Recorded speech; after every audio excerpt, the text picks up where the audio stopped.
ready to rock. Hello, YouTube, and Twitter and Facebook. Y'all better be social distance out there, baby. Oh, what's up, everybody? This is Gary Hornet. This is Pro Wrestling, and I'm here as always with the Doctor of Rock and Roll. This is Dr. Stinson. What's up, guys? And I'm also here with the like waiting room attendant of Rock. Hey, it's Will. Hey, happy 2021, everyone. Welcome to the party. Will is drinking moonshine just like Front Row. I saw Front Row in the chat. He's drinking moonshine, so I don't know how good of a moderator he's going to be today. About as good as a co-host as I'm going to be. Probably. If you need to get your violence and anarchy in the chat, today's the day because Front Row's apparently having an off day. And yes, Ryan Romano, the graphic in the bottom right corner is fixed. We're just back to the original one that Will made. And you'll notice that I will be much more relaxed this episode. I love that it took several drinks for me to understand that last time, but yeah, you should only do design work now after you've had like a couple of whiskeys. That's right. I will work on that. So it's a new year. So I thought New Year, no whiskey, Gary, but nah, it's not going to happen. I did bring scotch today, though. I have a big pour of scotch. I'm a fancy man now. I got like a decanter set from the wife, so I went and bought scotch and put that in there, and I don't know. I'm excited. So I hope everyone got what they wanted for Christmas and New Year's and all that.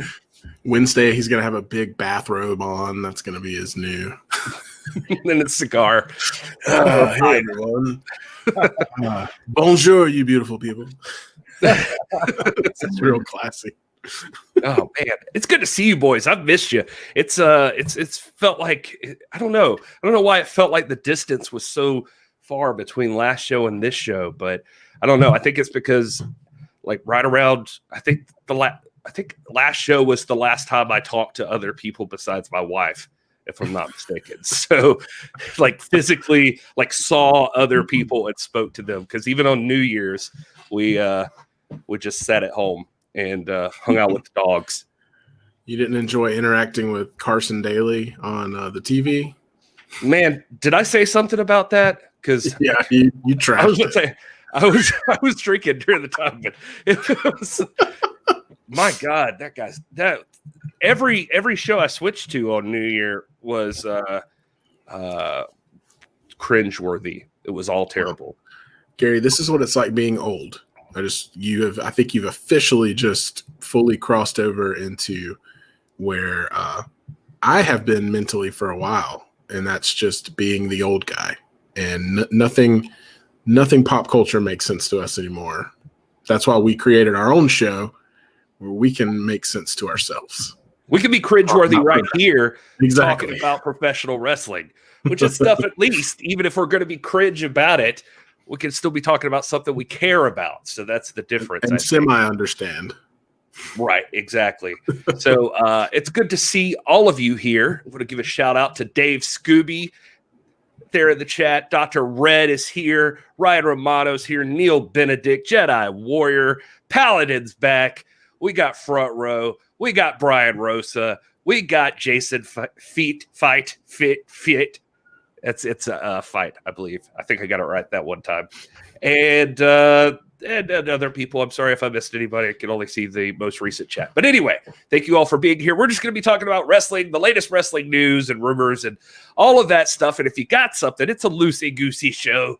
So throw it in the chat. We'll talk about it, I'm sure. We'll just make sure you share it. Tell people to come subscribe and hit the like button and all of that stuff, because it helps us get in front of more people. The Discord's been blowing up. Sent out some tweets about the Discord, posted on Facebook. We're actually getting a lot of new people in the Discord. If you haven't joined that already, check it out. It's the pinned tweet on our Twitter account and everything. It's good to have a growing community of like-minded wrestling fans. I shouldn't say like-minded, because we definitely are not. But yeah, look at that. Good job, Will. Well, Well, the link I don't think is in the description. That was fake we news.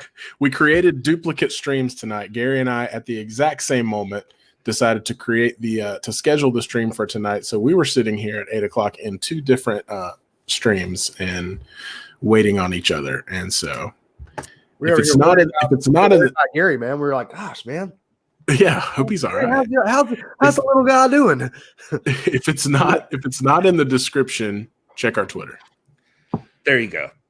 It's so as Brian Rosa puts it, our number one topic could be Zicky Dice. It could be Raw Legends Night. It could be anything. I mean, there's so many things to talk about. So I don't know. We'll start with something easy, I think, just as we go. But I guess let's just go ahead and get this show rolling, and we'll go into.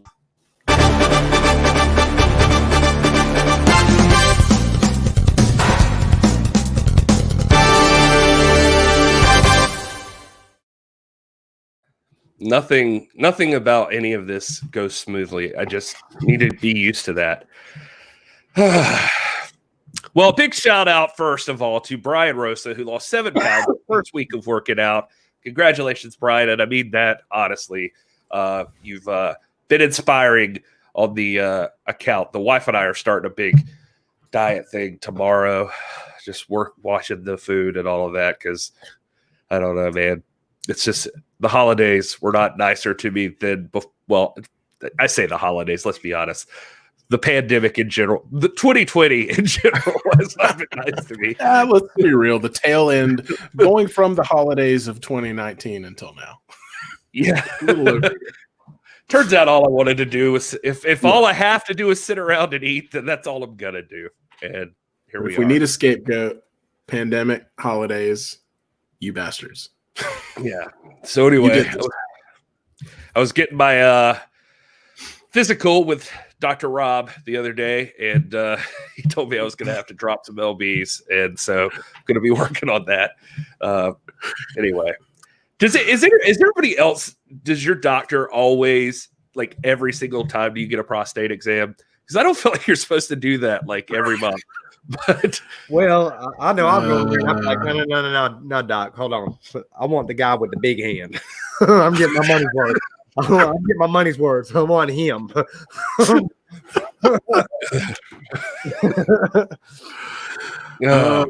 Starting the year off with a bang. Here we go. Oh, that scotch burns so good. I just drink a sip of it. It's like a mother's love. It's just warm and just kind. Like a prostate exam. Like a prostate exam from Dr. Rob. We're like, this won't hurt much. We're gonna be very we're gonna get up in every nook and cranny up in there.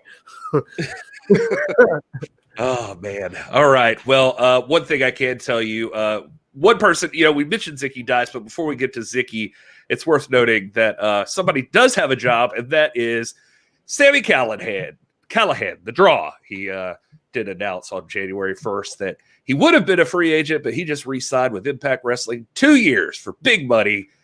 I got the offers, but I don't give a damn. This is my company. I made this company. I will be champion again in 2021. So props to Sami Callihan for getting your re-signing over there in Impact.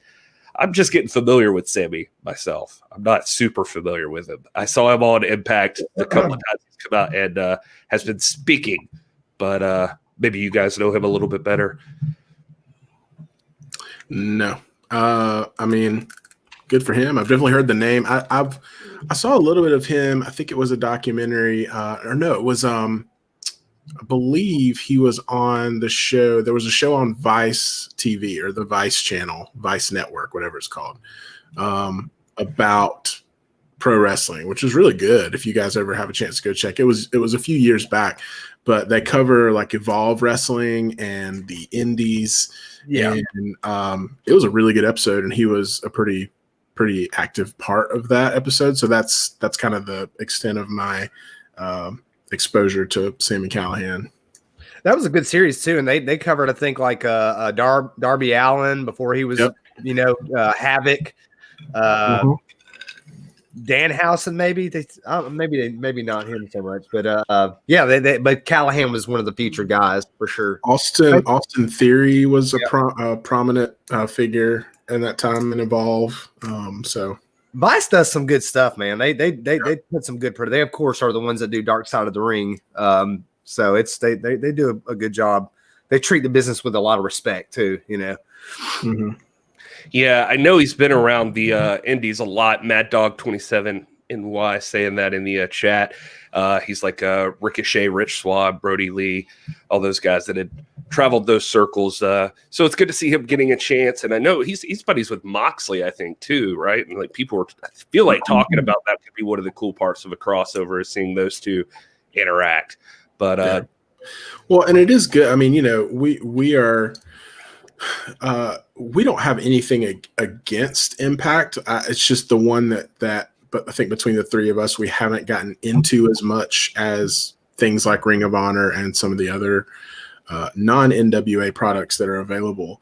But it's good to see promotions like Impact having kind of these franchise guys. He has been there for a while. I mean, his tweet was obviously half in character and half reality, but I mean, he has been there for a while and he has helped build that promotion, to be the Impact that we know today. So I think it's good to see that loyalty and to see that kind of put on display. I'm a fan of that. Mm-hmm. Yeah, I've been pleased with what I've seen from Impact. I mean, it's obviously when you got limited time and we're trying to get in as much as we can, and Ring of Honor is just so compelling that's got to have a place at the table. But from what I've seen of Impact, when we with like Final Resolution, there was a lot of really cool stuff there that I liked. And that what you just mentioned, Will. I mean, I'm right with you. Well, now might be as good a time as any for folks to jump in on the Impact train. I mean, that's what we're trying to. The timing was just real weird because they did the AEW thing, the crossover event with Kenny Omega. So that's when I jumped on. I've watched Impact since then, but when we headed right into the new year and the holidays, they stopped doing any shows. Like they weren't news shows. You had a best of, which I guess could work for like new people, to show them like the best of this past year. But if you're wanting to jump in on Impact, they are free on Twitch. You can check them out there. And, but they've got a pay-per-view also coming up. It's Hard to Kill. That's next weekend. And the main event's Kenny Omega and the Good Brothers taking on Rich Swann and the Motor City Machine Guns. That's the main event. There's other matches already announced. Sami Callihan's taking on Eddie Edwards, if I'm not mistaken, and just a few others. So might be worth your time checking out Impact, seeing if it's for you. Yeah, I'm definitely going to I'm going to check out that pay-per-view, and that'll be another chance for them to, I guess, win me over. I mean, I'm a fan of pro wrestling, as all of us are. So, I mean, I enjoy pro wrestling. The fortunate problem that we have right now is that there's so much of it available and so easily available through, I mean, you look at MLW and Impact are both free on Twitch or YouTube or something like that. Obviously you've got WWE, AEW, you've got Ring of Honor free on Fight TV. I mean, there's a lot throughout the week. NXT. I mean, there's so much wrestling that goes on. And, I remember when Impact did the restart, I was super excited and I watched that first episode and I loved it. And I think I told you guys like, oh man, I really want to get into this. And for some reason by the time the next week rolled around, it wasn't that I wasn't excited about it. I just didn't think about it. And I think Gary, you kind of hit the nail on the head in our Discord saying that you wish there was something to differentiate them from other promotions, which I think is why I did jump back in with both feet into Ring of Honor, because there's a huge differentiation with the pure rules and just the way that they've been telling stories since they've relaunched. And I think if Impact did something like that instead of, and that's the thing is like their product is great, their talent is great. It's just there's nothing to differentiate them from the pack. You know what I mean? Yeah. So I don't know if anybody in the chat has an opinion about that, but I think that's where I'm coming from with it. It needs something distinctive about it. I agree with you. Although I will say that some of the really bright spots in the wrestling landscape that are there. Tenille Dashwood and Caleb with a K, the influencers. I think that is a hilarious gimmick. I love it. You got Kira Hogan, Tasha Steeles are doing some good things. Moose, the dual championships, with I think that's a good story, man. I mean Deonna Purrazzo is like one of my top wrestlers, like, period, that I love. So yeah, I don't know. It's strange. I can't quite put my finger on it, but I just think there needs to be something to like stir the pot of excitement for them. The Kenny Omega crossover was definitely a great thing, but then, we covered and we're honest about our feelings about how that was executed. So I don't know. I mean, I guess my point is the potential's there. Perhaps this pay-per-view is another chance for them to kind of get their hooks in me and win me over. There's a lot of roots in history too in Impact that are like, when you talk about like the Motor City Machine Guns, that tag team has been around for a long, long time. They have a sense about the integrity of the business. Like I feel like when we're watching Impact, we're getting something that's related to something like Mission Pro or NWA or something. It's in that same bloodstream, you know what I mean? But there are some things too that kind of rub me wrong, like the whole marriage thing. The marriage, the attempted murder deal that they were running with Tommy Dreamer and those guys, and what's his name? What's the guy's name? The manager. Was going to marry Larry D. He's going to marry Rosemary, that kind of thing. Like, and then their association with Talking Shop too, with the Good Brothers. There's always that sort of comic sideshow element that they like to dabble in a little bit, that I could probably do without. A lot of people like that, but all in all, I think Impact is within the bloodstream of the Font family, as it were, of what we like and what we're used to. So. Talking my language, Doc. You're talking my language. The Font family. Well, anyway, yeah, I none of that's knocking Impact. I see some folks in the chat like love Impact. They're fans of and think they have the best potential going into 2021. I saw that, Mad G, and I think and you're also pointing out, look, just catch up on the pay-per-view coming up next week, and I'm definitely going to be watching it. I want to see it. I want to see what happens there. And so we'll encourage people to go over there and check that out. Hard to Kill on January 16th. So it looks like a fun main event, and the other matches announced. I'm sure it's going to be awesome. So it might be a great time to jump in. Yeah, my criticism, I guess you'd call it, was not against anybody necessarily. It just was when you've got all these different brands, you're looking for something that stands out about them. Like Ring of Honor right now, as Will pointed out, it's been one of my favorites too. It's just the pure rules alone make something about Ring of Honor just feel more competitive. And I'm fully aware that that's not going to work for everybody. So, that's there. Some people like the entertainment aspect of wrestling that the old WWE offers. So, it just is what it is. But I love the sports-like feel that Ring of Honor brings every time, especially in those pure tournaments, the pure wrestling matches and that sort of thing. They do a great job also. Their match packages that they put together to explain who these people are, and especially as a new fan, not knowing a lot of the people going in, it's really helpful. So I'll always bring those up. Yeah, and that's as far as Ring of Honor goes, that indicates that they are very conscientious and deliberate, and they're careful about their storytelling. Like they're being very, very, very deliberate in the way they treat the narratives going on in Ring of Honor. Just walking out with their stats being pushed, and then the packaging that they do on every show on Monday or Tuesday, whenever it is it comes out. They're very deliberate. They're taking great care of what they're offering to the fans to consume, and I appreciate that. And it's always there's always a lot of integrity in there. So good stuff from Ring of Honor. Impact's not too far off though. They need that certain distinctive thing, and maybe it's the Impact versus the TNA title deal. The women's division is very, very good in Impact. Maybe that's their distinctive thing, but I'm with you. They need something to set them apart. NWA is the lineal promotion. It's the studio wrestling promotion. Mission Pro is all women. AEW is WWE Light, as it were. They've got Impact has carved their own path and come up with something distinctive that sets them apart. But they're not too far off. Yeah, and Craig S. pointing out Ring of Honor doesn't feel like it has an identity problem. ROH knows exactly what it is and how it wants to present its product to its audience. And Maggie, I see what you're saying in the chat. ROH sadly had a brief war with Impact and TNA over getting on TV, and only Impact is on Access TV. Ring of Honor is only on streaming services. To that, I will say, though, I've had more trouble watching Impact than I have Ring of Honor. And so that's been the biggest pain in my ass with Impact right now is at least on like my Roku, I can throw on Fight TV and I can watch Ring of Honor easily. It's always there. It's free.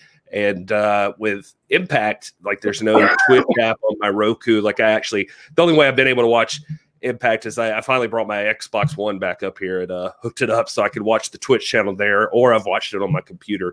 But it was just more inconvenient for some reason. I know it sounds stupid in some ways, but it's like when you're used to all your TV being in one thing, it's a big difference when you have to like for this one show, I have to go outside of that universe to like find the way to watch it. And so it just if Roku had a Twitch app still or something, it would be different, but they don't. So it just makes it feel a little funky. Yeah. Anyway, all right. And let's see what else in the news. By the way, if you weren't here for our New Year's show, you might be happy to know that we had user voting like we're a video game. We had listener, viewer voting, and we voted on a match of the year, a tag team of the year, and a wrestler of the year. And the tag team of the year was FTR. Look at them. Are they wearing pants? Nobody knows. There they are, though. And they are the 2020 Tag Team of the Year, as voted on by you, the friends and family of This Is Pro Wrestling. Also, the 2020 Match of the Year was Allison Kay versus Thunder Rosa at NWA Hard Times.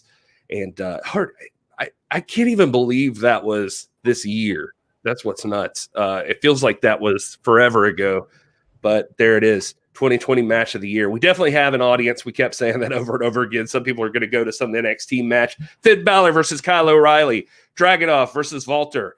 One of those. But we got Thunder Rosa versus Allison Kay, which, by the way, they'll be having a rematch in a steel cage at Mission Pro Wrestling's Run It Back. And that's coming up on February I wish I remembered 6th.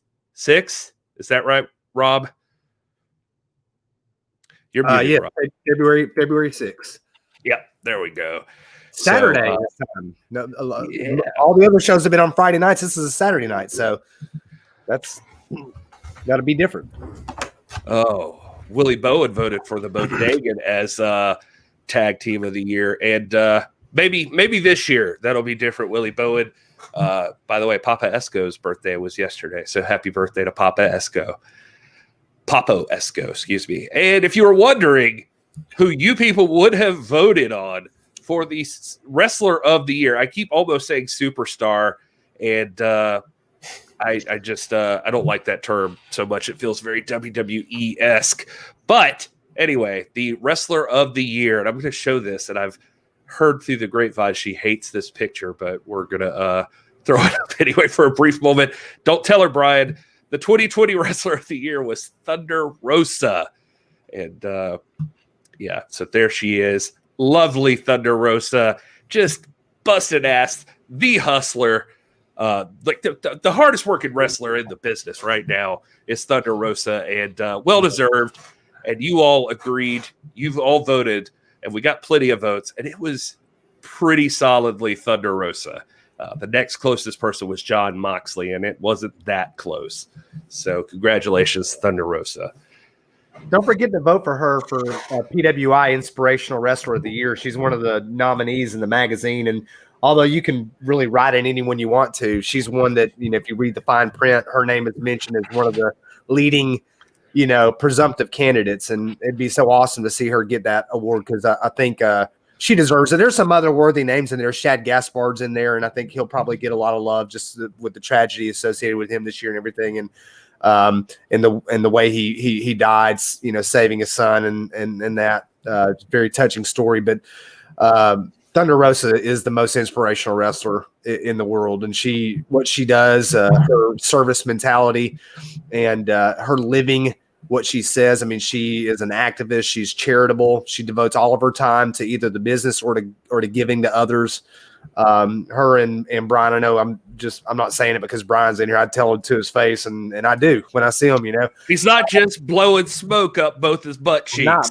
Yeah, man. This is a true power couple who are very conscientious people who love the business, who love their neighbors, who love this country, and they're just great people, man.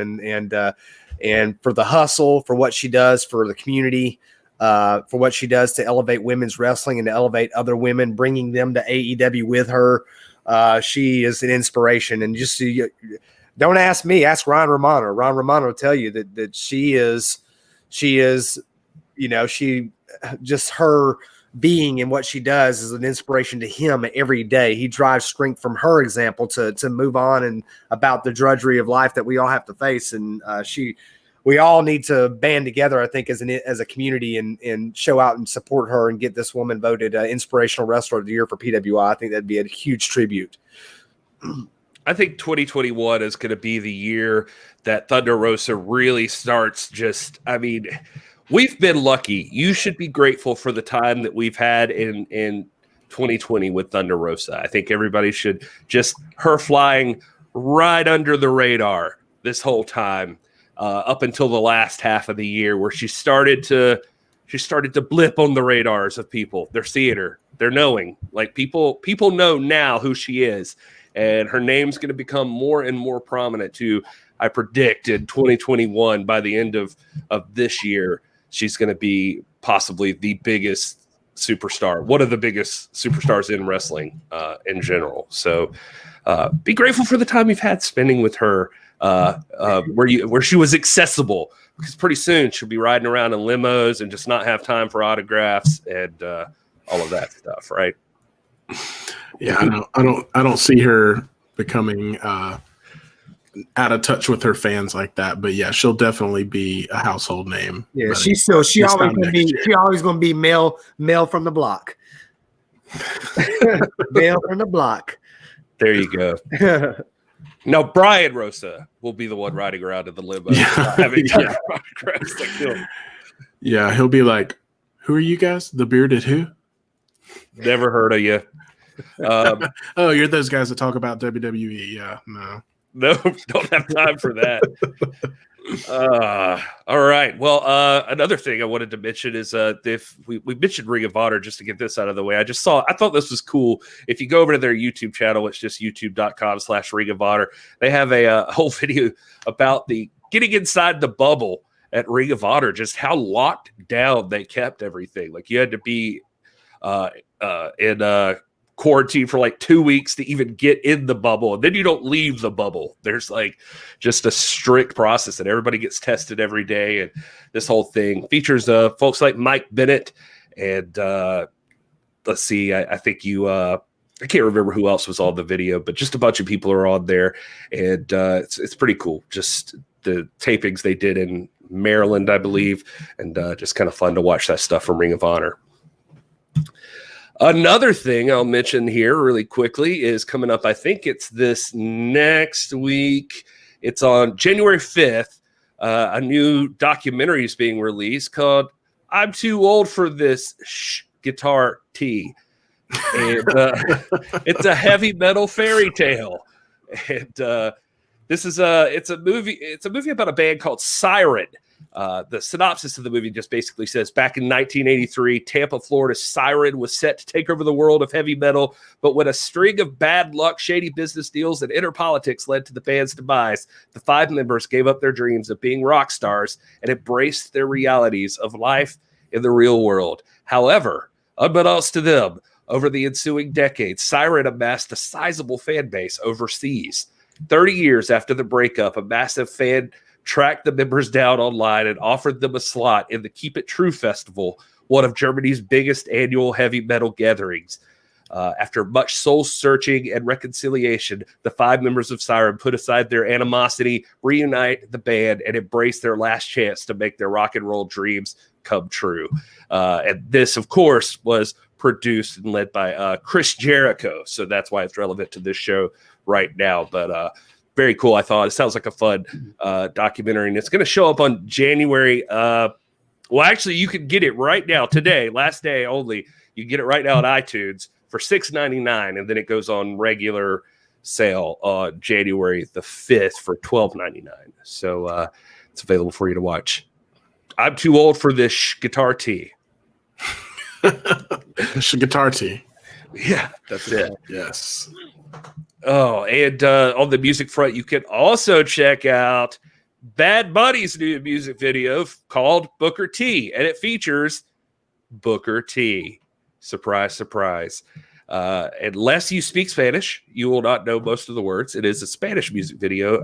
I'm not familiar with Bad Bunny myself, but Booker T, that pose you're seeing him do there, that is pretty much the extent of what he does in the video. You've seen the video if you've seen the still shot. It's a cool song, but yeah, Booker T pretty much does that move, and he at one point does break it down for a second, drop bows on him, like he does Rob's move, like the. That's it. That's the only one I got. This one. You should have seen me last night, boy. You should have seen me last night at the club, boy. I was like, I will say, I mean, he looks like he's in great shape, though. I'll give him that. I mean, I don't know if it was the he looks like a bad dude in that video. But like, dude, he looked like the Booker T. When I close my eyes and think of Booker T, that's what I see. Like it's. Yeah, I mean, when they zoom out and you see the full, him standing there full body, it's like, man, that dude has kept himself in shape, and I would not want to run into him anywhere except for like an autograph signing where he's there as a wrestler. But I'm pretty sure Booker T is probably a pretty nice guy. Just I would not, I wouldn't slap his face or anything. Yeah. And I don't understand a single word in the song, but it's actually a pretty good song. It grew on me. I did watch the whole video because I felt like it was my responsibility to watch it. And by the end of the song, I was vibing with it. It was good. So I see Front Row mentioning the fact that Bad Bunny's has featured Ric Flair in a video. He's a big wrestling fan. I have a close friend in Tulum, Mexico named David who knows Bad Bunny and talks all the time about how they talk about wrestling. I've got this buddy over in Georgia that's into wrestling a lot and stuff. And he, it's funny, man, how certain personalities have caught on down in Latin America, and Ric Flair's big, but Booker T's big down there too, man. Also, Killer Mike does a video called, I think it's called Nature Boy or Ric Flair or something like that. But it's a great video, and it's got straight up excerpts from Ric Flair's speeches and promos in this video.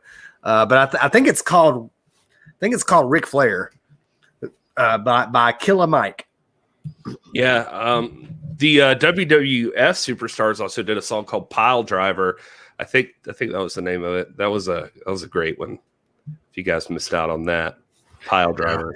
There's always been, and I know this is a big thing Rob talks about a lot, but I mean, there's just always such a great crossover between pro wrestling and music, pop music, rock and roll music. Like, they become cultural things, and it's just cool when you see that acknowledged and translated over, whether it's Chris Jericho being in a band or whether it's, these hip hop artists doing songs about wrestlers. I mean, we've got one here in our fam with, God Save the King with Zahir Music, and they're not necessarily tribute, but their song that's centered all completely around the NWA and Nick Aldis. And, it's just one of those undeniable connections in pop culture of music and pro wrestling. And it's cool to see that kind of stuff in the news this week. I like that. Yeah. Speaking of music, well, you know what? Let's save this next one because I did have a point to make about that. Wow, weird. I had switched in my screen over to the YouTube feed, and I was watching your mouth move, Will, and then I was like, "Am I talking over Will? What's happening here?"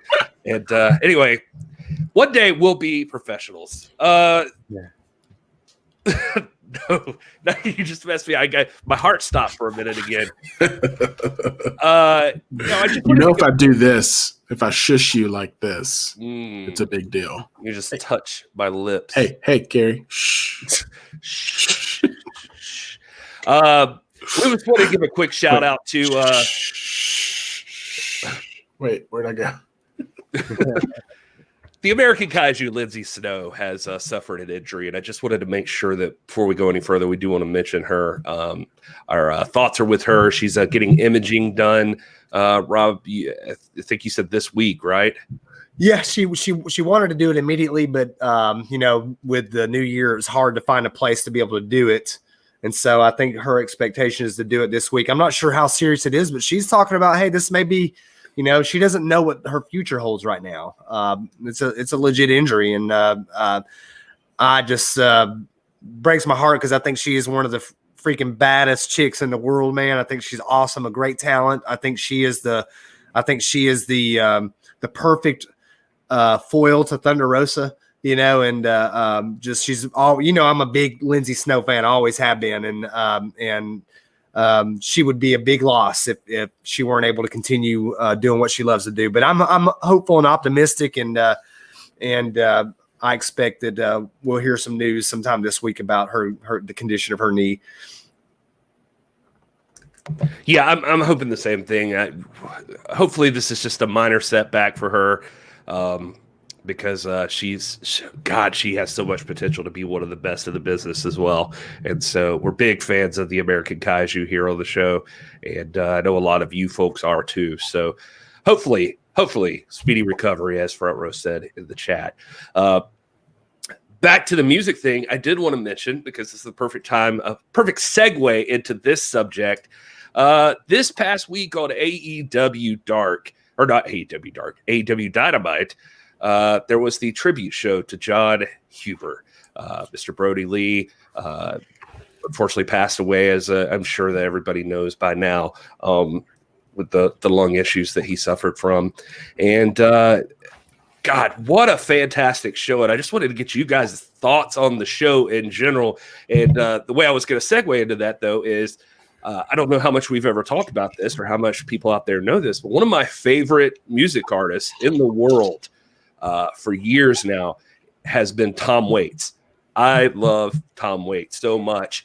And that's if they had not gotten me by the time that tribute video played, Old 55 by Tom Waits playing over the tribute video package they put together for John Huber, that sent me over the edge, man. That got me. And it was just, and that's, I love that song already. I love Tom Waits, and then tying it into that. It's just, I wish I could ask someone like why that song. I'm curious if that was like a favorite of John's, or if it was, because it feels kind of weirdly specific or something to have just chosen that one. But very cool to see that, and that whole thing was just the most amazing thing in the world. And then seeing later, Tony Khan posting about he bought the rights to the song in perpetuity, like he could use that. So, I mean, essentially saying, this is not even a thing like for instance, like on WWE Network, when you watch like an old ECW show, like nobody's using it, or Sandman, when Sandman comes out, it's like some generic music.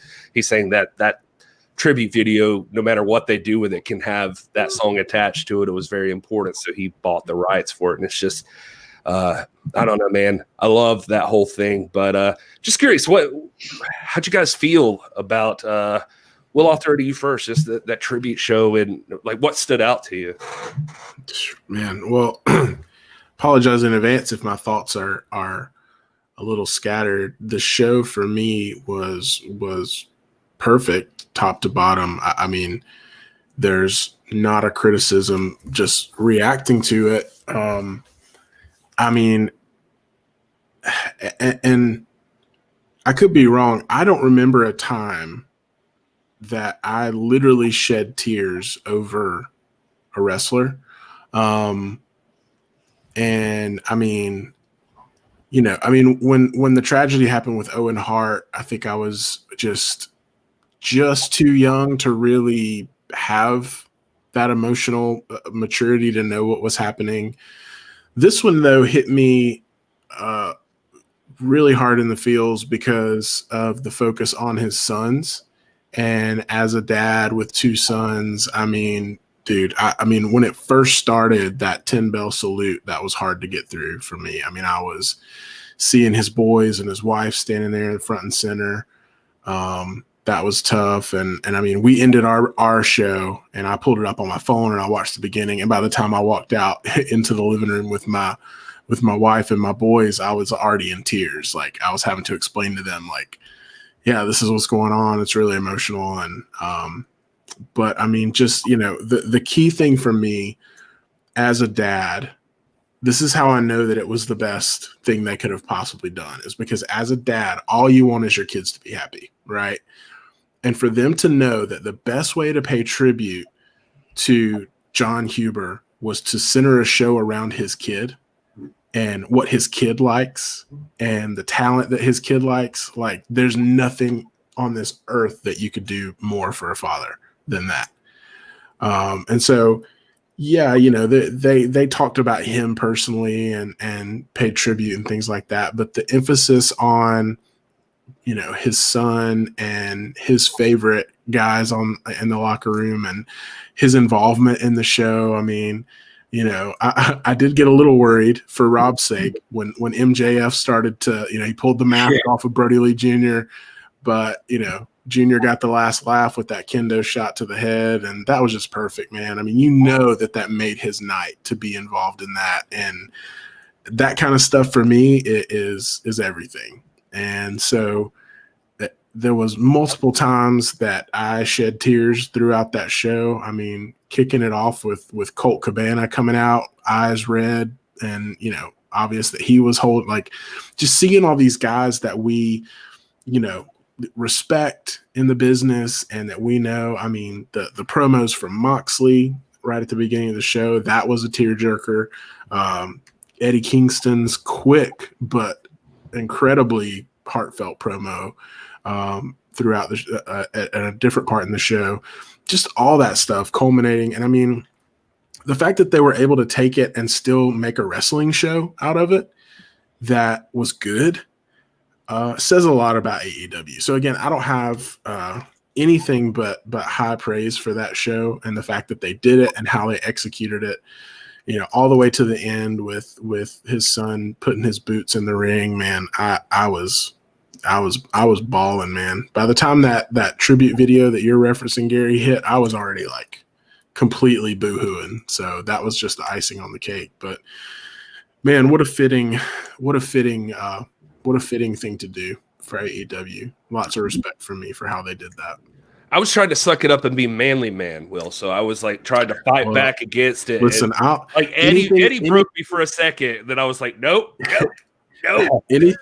Anything in this world, I will be that way for, except for kids, specifically sons, because I have two sons. So you want to make me cry, that's how to get to me. Yeah. Yeah, man. AEW does a good job with just about everything that they do, from Dark, where they showcase talent from around the country and various different promotions, to just the classy way that they nod to generations past, to the legends of old, and this sense of history that always seems to permeate their show. Now, we don't like everything they do, obviously. There's some things that are cinematic and that aren't our cup of tea, but for the most part, I think AEW does a really good job. They put a good product out, very respectful product, and they hit a grand slam with the tribute show. I mean, it was phenomenal. It was Tanya had to work that night, third shift, but I had Petra and Piper with me, and Petra was way past her bedtime, and Piper, during the break, I've let her stay up as long as she wants to anyway, but they understood that they were watching something important, because Piper was in there and Petra was just kind of sitting there watching, and there was just a real sense of when we got off the show, we got into the Discord. I know that Will was in there for a little bit, and I was in there, and we all were like, "Hey guys, get your tissues ready. We're gonna have a lot of wet eyes tonight." And they were right, man. I don't make any any bones about being emotional these days. I'm a very emotional person here in the last couple of years. I used to not be, but I've become so as I get older, I guess, and just being a dad again for the fourth time with Petra has transformed me into this emotional person. But I just thought it was a very respectful show. Most of what they do is respectful anyway. The tribute that they paid to even MJF's part, I thought it was a good nod. I mean, I don't think Brodie Lee would want MJF to break character. He respects the business enough to know this is MJF. He's not going to break character. They did it in such a way to put -1 over and with the kendo stick. I thought it was fantastic. I mean, it was beautiful from top to bottom, man, to the video. Me too, man. They played that video package, and by the time that was done, man, it was like, gosh, I can't take much more of this. I'm an emotional wreck. I'm an emotional wreck right now talking about it. I mean, it was a fantastic job from a fantastic promotion. AEW is a good promotion. And again, it's when you talk about, we kid around and call it WWE Light because it's the one of the big two. You know, it's not anything about the quality of the promotion or anything like that, but it's one of the two big players on the block. And they're the most akin to them in the sense that they've got the resources to put on the spectacle, and that's no shade. I mean, I wish that the NWA had those kinds of resources, or Mission Pro had those kinds of resources to be able to put those kinds of spectacles on week after week after week, and all that. But WWE did a good job paying tribute to Brodie Lee, and AEW just hit a grand slam, man. It was a fantastic show, their best show to date. It's one that we'll watch again and again, and it was just fantastic. And my hat's off to everybody in that promotion. Their complete respect to that family. Again, they already liked AEW anyway, so it's not like they had much to go up. But their poll numbers took a big bounce, as far as I'm concerned, after that show. Very respectful.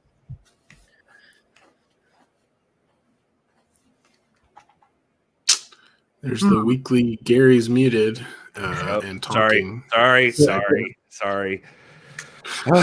Anyway, they're pointing out -1 booked a hell of a show in the chat, and I just wanted to recognize that. Yeah, especially that main event was put together with -1's favorite wrestlers taking on Team Taz, and I thought that was very cool. And living up to that, I mean, the Dark Order looking strong the whole night.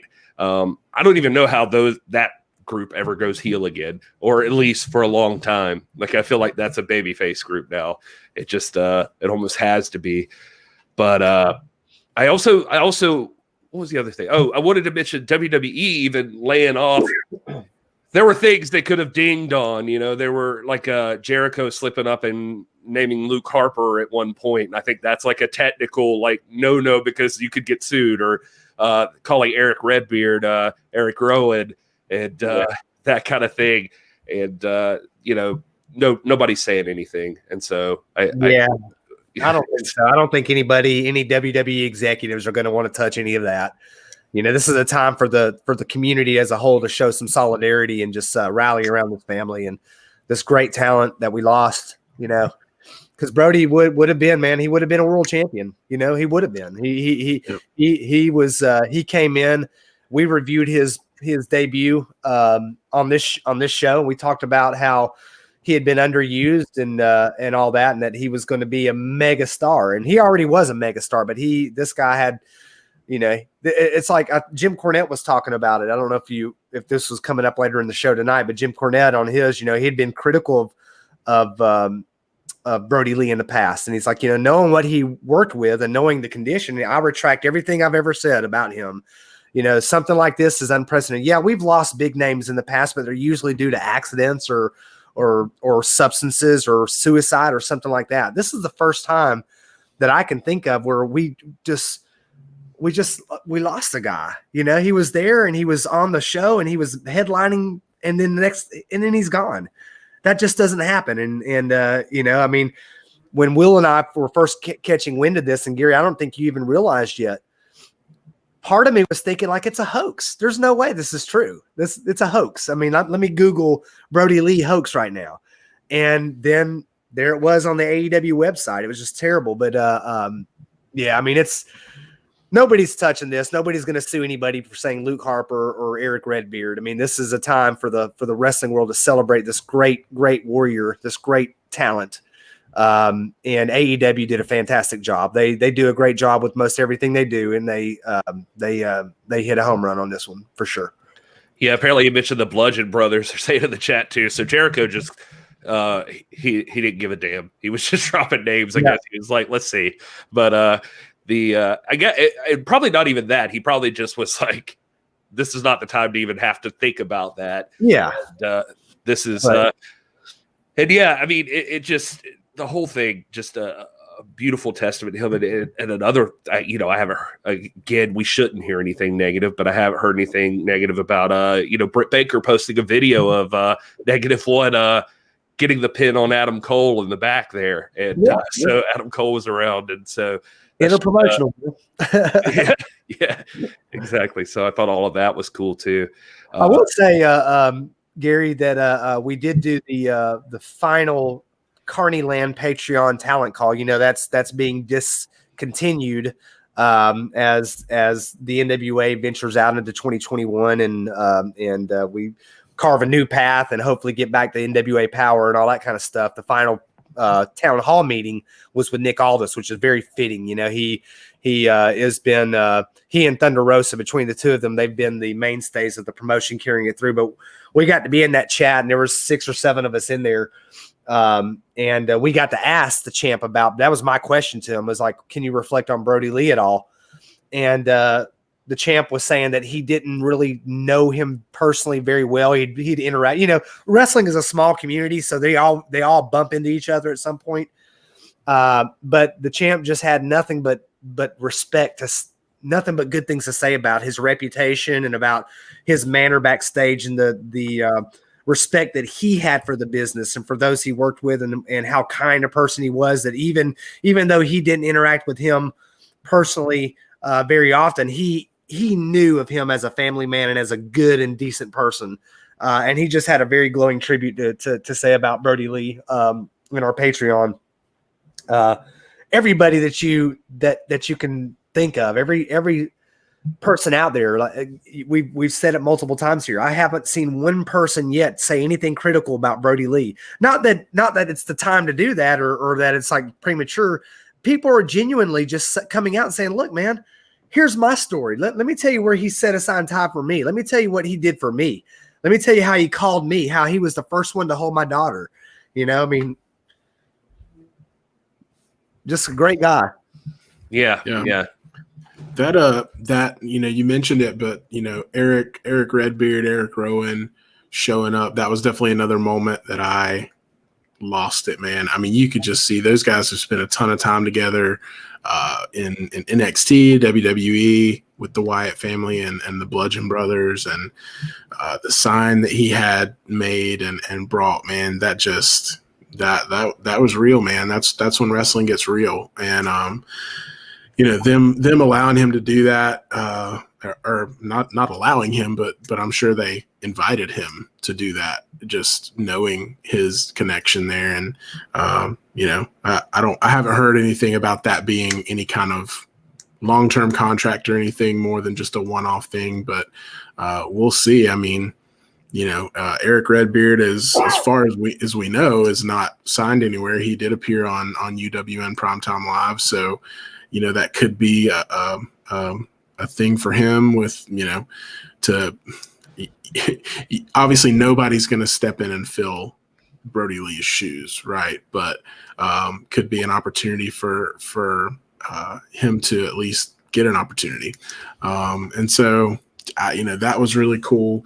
And then just the other stuff. I mean, the TNT title being given to Brodie Lee Jr. as lifetime champion, and I did dig into that a little bit because I was confused at what the implications of that were. So the actual TNT championship as a title is not retired, but that belt is retired. So Tony Khan did say they're going to make a new belt, so that belt that they gave to Brodie Lee Jr.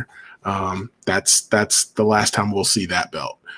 That's his now for life. So that's a really cool and classy move as well, I thought. Man, I love that moment too, when Cody's in the ring and Tony Khan looks over. He's like, "Look, no disrespect, but Brodie was the greatest TNT champion, of all time." And of course, there was no disrespect taken on Cody's part, but he said that right there, and he gave that beautiful championship to Brodie Jr. Great moment, man. Yeah, great moment. Beautiful stuff. The chat just lighting up with all kinds of stuff about this. I think it got to a lot of people, and so it's just cool to see all of that stuff happening. And you guys have any thoughts right off, or have you had any time to think about like what do you do with the Dark Order from here now that you don't try to fill a leadership spot in that, right? Like, I mean, I feel like that's a I mean, Evil Uno is sort of he was sort of the designee. He was sort of the one that the Exalted One he was the mouthpiece of the Exalted One. I never really felt that the Dark Order was completely heelish anyway. I felt like it was morally complex. You get like the recruiters. What are their names? The two cowboys, that teamed up with Adam Page the other night. Those guys, Alex Reynolds and John Silver. John Silver's, man, they're funny guys. They're smiling. They're happy. They're kind of comic relief. And I never got the vibe that they were heelish anyway. It's one of those things. It's like Lance Archer. Lance Archer is not quite a heel. I mean, he's heelish, but he's also babyfacish too. He's it's much more accurate. I think it's like what humanity is. I mean, we're mixed bags. We're not all bright spots and silver linings. We're not all dark. I mean, we're gray. And I think the Dark Order has always been this morally complex organization that has a motive and has a certain power principle about it, but I don't necessarily consider them to be evil per se, and I don't think that's what I didn't get the vibe that Brodie was evil either. I thought he was dominant and that he was trying to stake a claim on the wrestling landscape in AEW, and that was the motivating principle. But there were, it's such a big entity, it's such a big organization with competing personalities. I never really got the vibe that they were heelish anyway. They were just morally complex or morally accurate. Yeah. This is completely speculation, and there's no basis in reality for me to say this. This is 100% fantasy booking with all logic thrown out the window. But as the Dark Order team was being attacked at the end of the show, who came out to save them? Darby Allin and the Stinger. So if you're looking for a role for Sting, now I think it's definitely too soon to just make that happen. But, if you're talking about turning them less heel, more, as you're saying, morally complex, I mean, Sting is really a perfect character for that. Because would be fun to see him he's that too. He's the dark guy that, he's obviously got a lot of things he's battling internally, and he wants to do good and what he thinks is good. And so, again, that's way out of left field. I don't know that that's even in the realm of possibility for that storyline, but he seems to want to take on an enforcer role, so the Dark Order could just be like his hand, like just to go handle stuff. But it would be pretty interesting. I love though that, I mean, just think about AEW in the first part of their life. The Dark Order, obviously, it was Evil Uno and why did I just forget? Kratos. Stu Grayson. Yeah, I said Kratos. That's obviously who he's modeling himself after. But they were going. I mean, that whole Dark Order thing was kind of falling apart. Like it just wasn't working. And then the addition of Brodie Lee is really what saved it. And to see where it's at now, I mean, I think all of those guys know that. I think that was why you saw so much emotion out of every single one of them. Especially, you mentioned John Silver and Alex Reynolds in there with Hangman. When Silver just hit that lariat that spinning lariat, the Brodie Lee move, and got the pin, I mean, he just like collapsed in the middle of the ring. Like it was just, I feel like those people understand, or that they also feel they owe a debt to Brodie Lee and his family, just for what Brodie Lee revived that whole angle. Mm-hmm. Colt Cabana's match was fantastic. I mean, he was obviously very emotional the whole time, and just, gosh, what a great show, man. Yeah, that was the first time we saw Colt. Like, usually when they're doing the whole this guy, Colt's usually doing like waving, and but this time he went with it. He went all in on the symbol, so that was cool too. Man, just so much good stuff about it. We don't have to spend all day talking about the Brodie Lee tribute, but just a big moment in wrestling history. I think this is by far, I mean, the best tribute show I've ever seen. So it's just worth mentioning. So, folks, we're going to jump into some other stuff here. We've got a new possible return, a free agency to talk about, a legend show coming up, and a pay-per-view we're going to cover.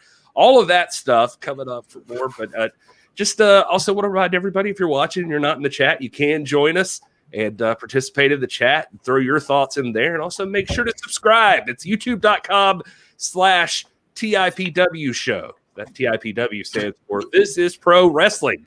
And we talk about it all.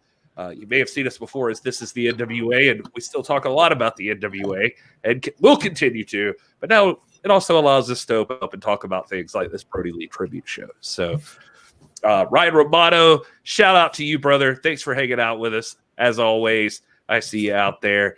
90s Wrestling Show or podcast. Thanks for being here. Neil, good to see you guys. Just love giving some shout outs every once in a while. Jason Feet wants to know, fight.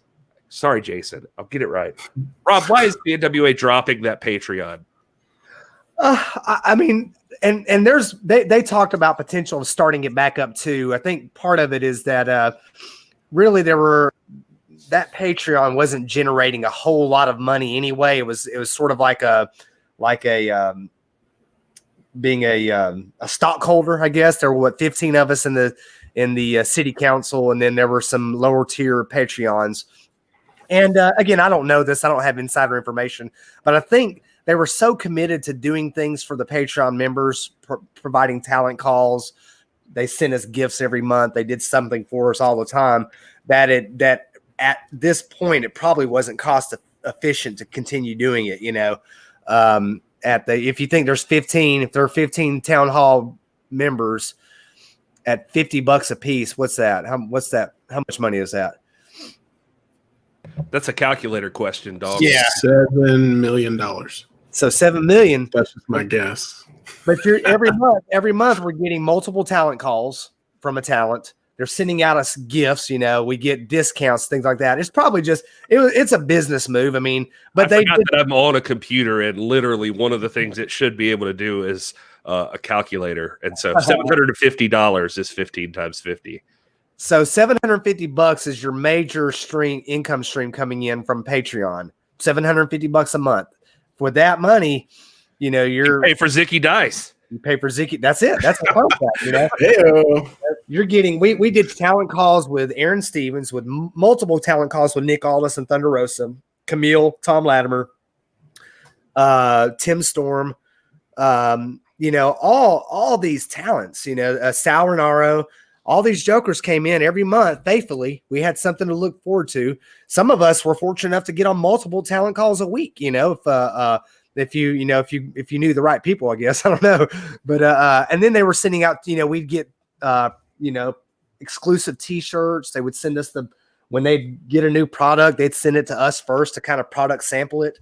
It was a good thing. I mean, it really was. I've got my Carneyland certificate on the wall over there. I hold it with pride. But you know, it's expensive to fund that, to give all that stuff back. And I think for right now, while they're trying to refocus on getting power back and up, remember the Patreon was a feature of Carneyland too. That was a feature of sustaining the NWA during the pandemic. Now we're looking at getting out of the pandemic and going back into studio wrestling and trying to get back to normal. So I think that it served its purpose. And they, like I said, they may bring it back if it proves to be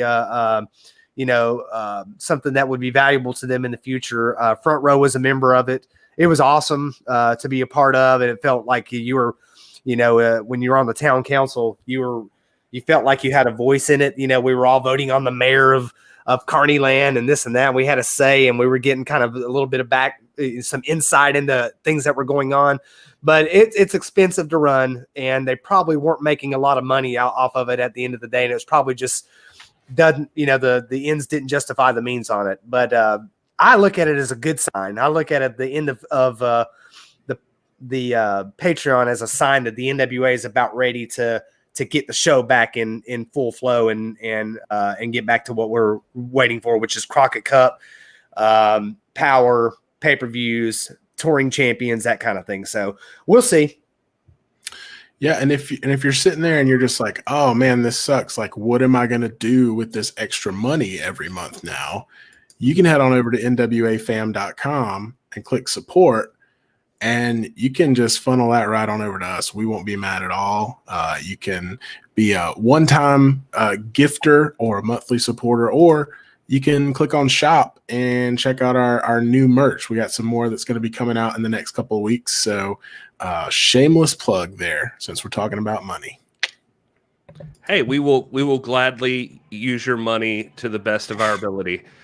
So would love to have it. Let's see. I wanted to point out that where did it go? Gosh, I lost the one comment I wanted to post. Can you hear my dogs in the background? They're going wild. Yeah. 90s Wrestling Podcast says, I'd be Vince's hand puppet if it meant taking over WWE for one day. I just wanted to make sure that offer got out there. I think he said taking over one day, not for one day. That's different. Let's see here. So I guess this is a perfect time, since we're already talking about NWA. We might as well mention that the great outlandish Zicky Dice, he's free. He's a free agent, and he announced that. He's been talking about it for forever now. That the rollover of the new year meant that his contract had expired. He immediately was on Fightful.com with an interview, and he spilled some tea about multiple things in the NWA, I guess you'd say. Talks a lot about his contract, the $250 a month as television champion he turned down, and then the renegotiation of that, butting heads with Nick Aldis, just all of that stuff, refusing to re-sign, and just you guys have probably all seen it. It's out there. It's on Fightful.com if you want to check it out. On their YouTube, you can watch the actual interview, or you can see a transcript of it almost everywhere. So just wondered if you guys had any immediate thoughts about Zicky Dice, where he's going to end up. I mean, I think he did say that he was interested in All Elite, but just curious your overall thoughts on the whole situation there. Yeah, I'm happy for him. I hope that I hope he gets what he's looking for. And I think he's definitely made a name for himself. And listen, we talk about people hustling. He wasn't doing it as much in the ring as like someone like Thunder Rosa, but man, I mean, he got a Twitch channel up and going. He's really creative. I know we've got some members of the NWA fam who enjoy his streams and the content that he makes. And so, he's been busting his ass to put himself out there and to keep himself relevant, so to speak, throughout all this. And I know he's excited about it. He was posting countdowns and stuff like that. And regardless of what you feel about the NWA, obviously we're huge NWA fans, and we're gonna lean more biased towards that kind of stuff. Obviously we wish him the best. I mean, I'm not gonna go into it and give it a whole lot of airtime here, but yes, I'm biased, number one. But I'm not a big fan of like burning the bridge once you cross it. I just think there's a higher road you can take on stuff like that. You got what you wanted. You're a free agent. The best way to pay back somebody is to just go outdo them and be yourself and make your name and stuff like that. So I wasn't a huge fan of that. It didn't leave a bad enough taste in my mouth for me to be like, oh, I hate that guy. I'm gonna pop wherever he shows up, and be a fan of him because he's a former NWA TV champ, and that matters to the NWA fan. And so yeah, that's kind of my immediate take on it. It will be interesting to see where he ends up, and I'm sure we'll follow that whole story and give our thoughts on it. Ziki appeared on Piper's notes. He was very kind to us, very kind to Piper. Piper hit it off with him well. He was very tender to her. All of our guests on Piper's notes have been great. Thunder Rosa, we had her. She was phenomenal. Ziki Dice was particularly nice to Piper. We go on Piper's notes, and before we start filming, there's a lot of just kind of small talk and just orientation. We spent a lot of time with him. He gave us, he was generous with his time, and he didn't have to. So I appreciate that. I agree with Will. I think you don't need to burn bridges. I mean, I felt like there's a sense where, and I'm not here to trash talk Ziki Dice. He's obviously got great charisma. He's entertaining to watch. Our man wrestling with the MMA is a buddy of his. Moderates his Twitch stream and all that, and he held the television championship, one of the most prestigious belts in the game, and so he deserves some respect for that. But it almost felt like he couldn't wait for that moment for the contract to expire to get out there and start to talk about, things that's going on in the locker room. And I'm a big believer in, we developed some big relationships and friendships even with people like Brian Rosa and Thunder Rosa and Nick Aldis and all that. I'm a big believer, though, that there should be a veil, that you shouldn't cross, and whatever. There's guys, just because guys have heat backstage doesn't mean that it should be the world's business. And you shouldn't be so eager to dish it out, and let the world know your business. And, I'd prefer not to know the drama going on between Ziki Dice and Nick Aldis. But here's what I do know. I know that Nick Aldis is a stand-up guy too, and that this man has an extreme respect for the honor and integrity of the business. And he's also the crown prince of the game. He's like Thunder Rosa when she was the champion. She conducted herself like a stateswoman, and Nick Aldis, he not only carries the crown, but he treats the office of champion as an office, and the trappings of it are all there. He presides over this. Basically, he presides over wrestling as a head of state should. And when you have a person like Nick Aldis who does it so well, you've got to be deferential to him. You have to listen to what he's saying, and there's a certain respect and a deference that should be afforded to Aldis because he's Aldis, because of who he is and because of the title that he holds and the position that he holds in the company. And so I wouldn't want to be the one that's so quick out there to just start to air out my dirty laundry. I don't think that's for us to hear, and it's not my business, and I don't want to know about the heat and all this stuff. But it's not a good look. It's like, here it is. The clock strikes midnight. Now I can go spill the beans on everything. Why? I mean, what? And I see, Brian, if you're mistreated. But my question is, what do you mean by mistreated? Like, what's the definition of mistreated? Like, because there are two sides to every story here, and the champ has his side, and Ziki has his side as well. I don't have anything against either one of them, but it just doesn't seem to be in good taste. Once the clock strikes midnight, now I'm going to go start dropping all this stuff and saying all this stuff and airing out all the dirty laundry. That's not for me to know, Yeah, I mean, my take on it is just personally that, I mean, I've had jobs that I felt mistreated, and my reaction, and I mean, I'm not saying I have the audience of a Ziki Dice by any stretch of the imagination, but if I'm transitioning out of that job, my next goal is just to go get a better job, go be better, get more visibility, do more, accomplish more, because I felt like I was held back at a previous job. It's not to turn around and take to social media or whatever my outlets are and start trashing and burning bridges. I just don't see the positive in that, but that's just me. And again, I am completely biased. If this was another promotion, I might be sitting here going, oh, look, check out this rumor, gossip, So I'm not perfect. I just know that that's how it hit me when I first read it. But again, I'll blanket all this by saying I'm still a Ziki Dice fan. The dude is talented. He's gonna continue to elevate himself, and I'm gonna be here for it. So, it didn't completely sour me on Zicky Dice. I just felt like that could have been done a little better. He was frustrated, I think, is the thing, and I totally get that from him. The hard part about this, Front Row says he's going to release the Bearded Trio tell-all, and but one thing Front Row can back up is he knows. He's over on the Nation show. He's seen this, and one of the things that happens when you build relationships like we've been lucky enough to do, I'm trying to say this in a way that doesn't sound pretentious or anybody to take it the wrong way, but you start to hear stories. You start to hear sides of stories and stuff you can't talk about. And so like you're not expected to, like Rob said, there's supposed to still be this veil.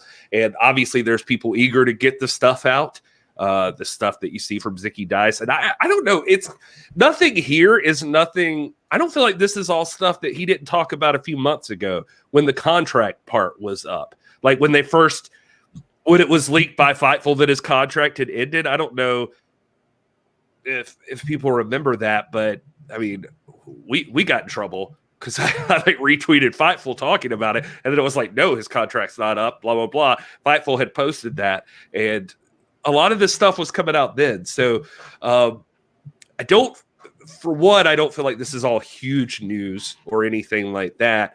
And I guess where I would land is that what Rob said is just that there's two sides to every story. So the stuff with Aldis and Dice, I would just say, look at those two guys.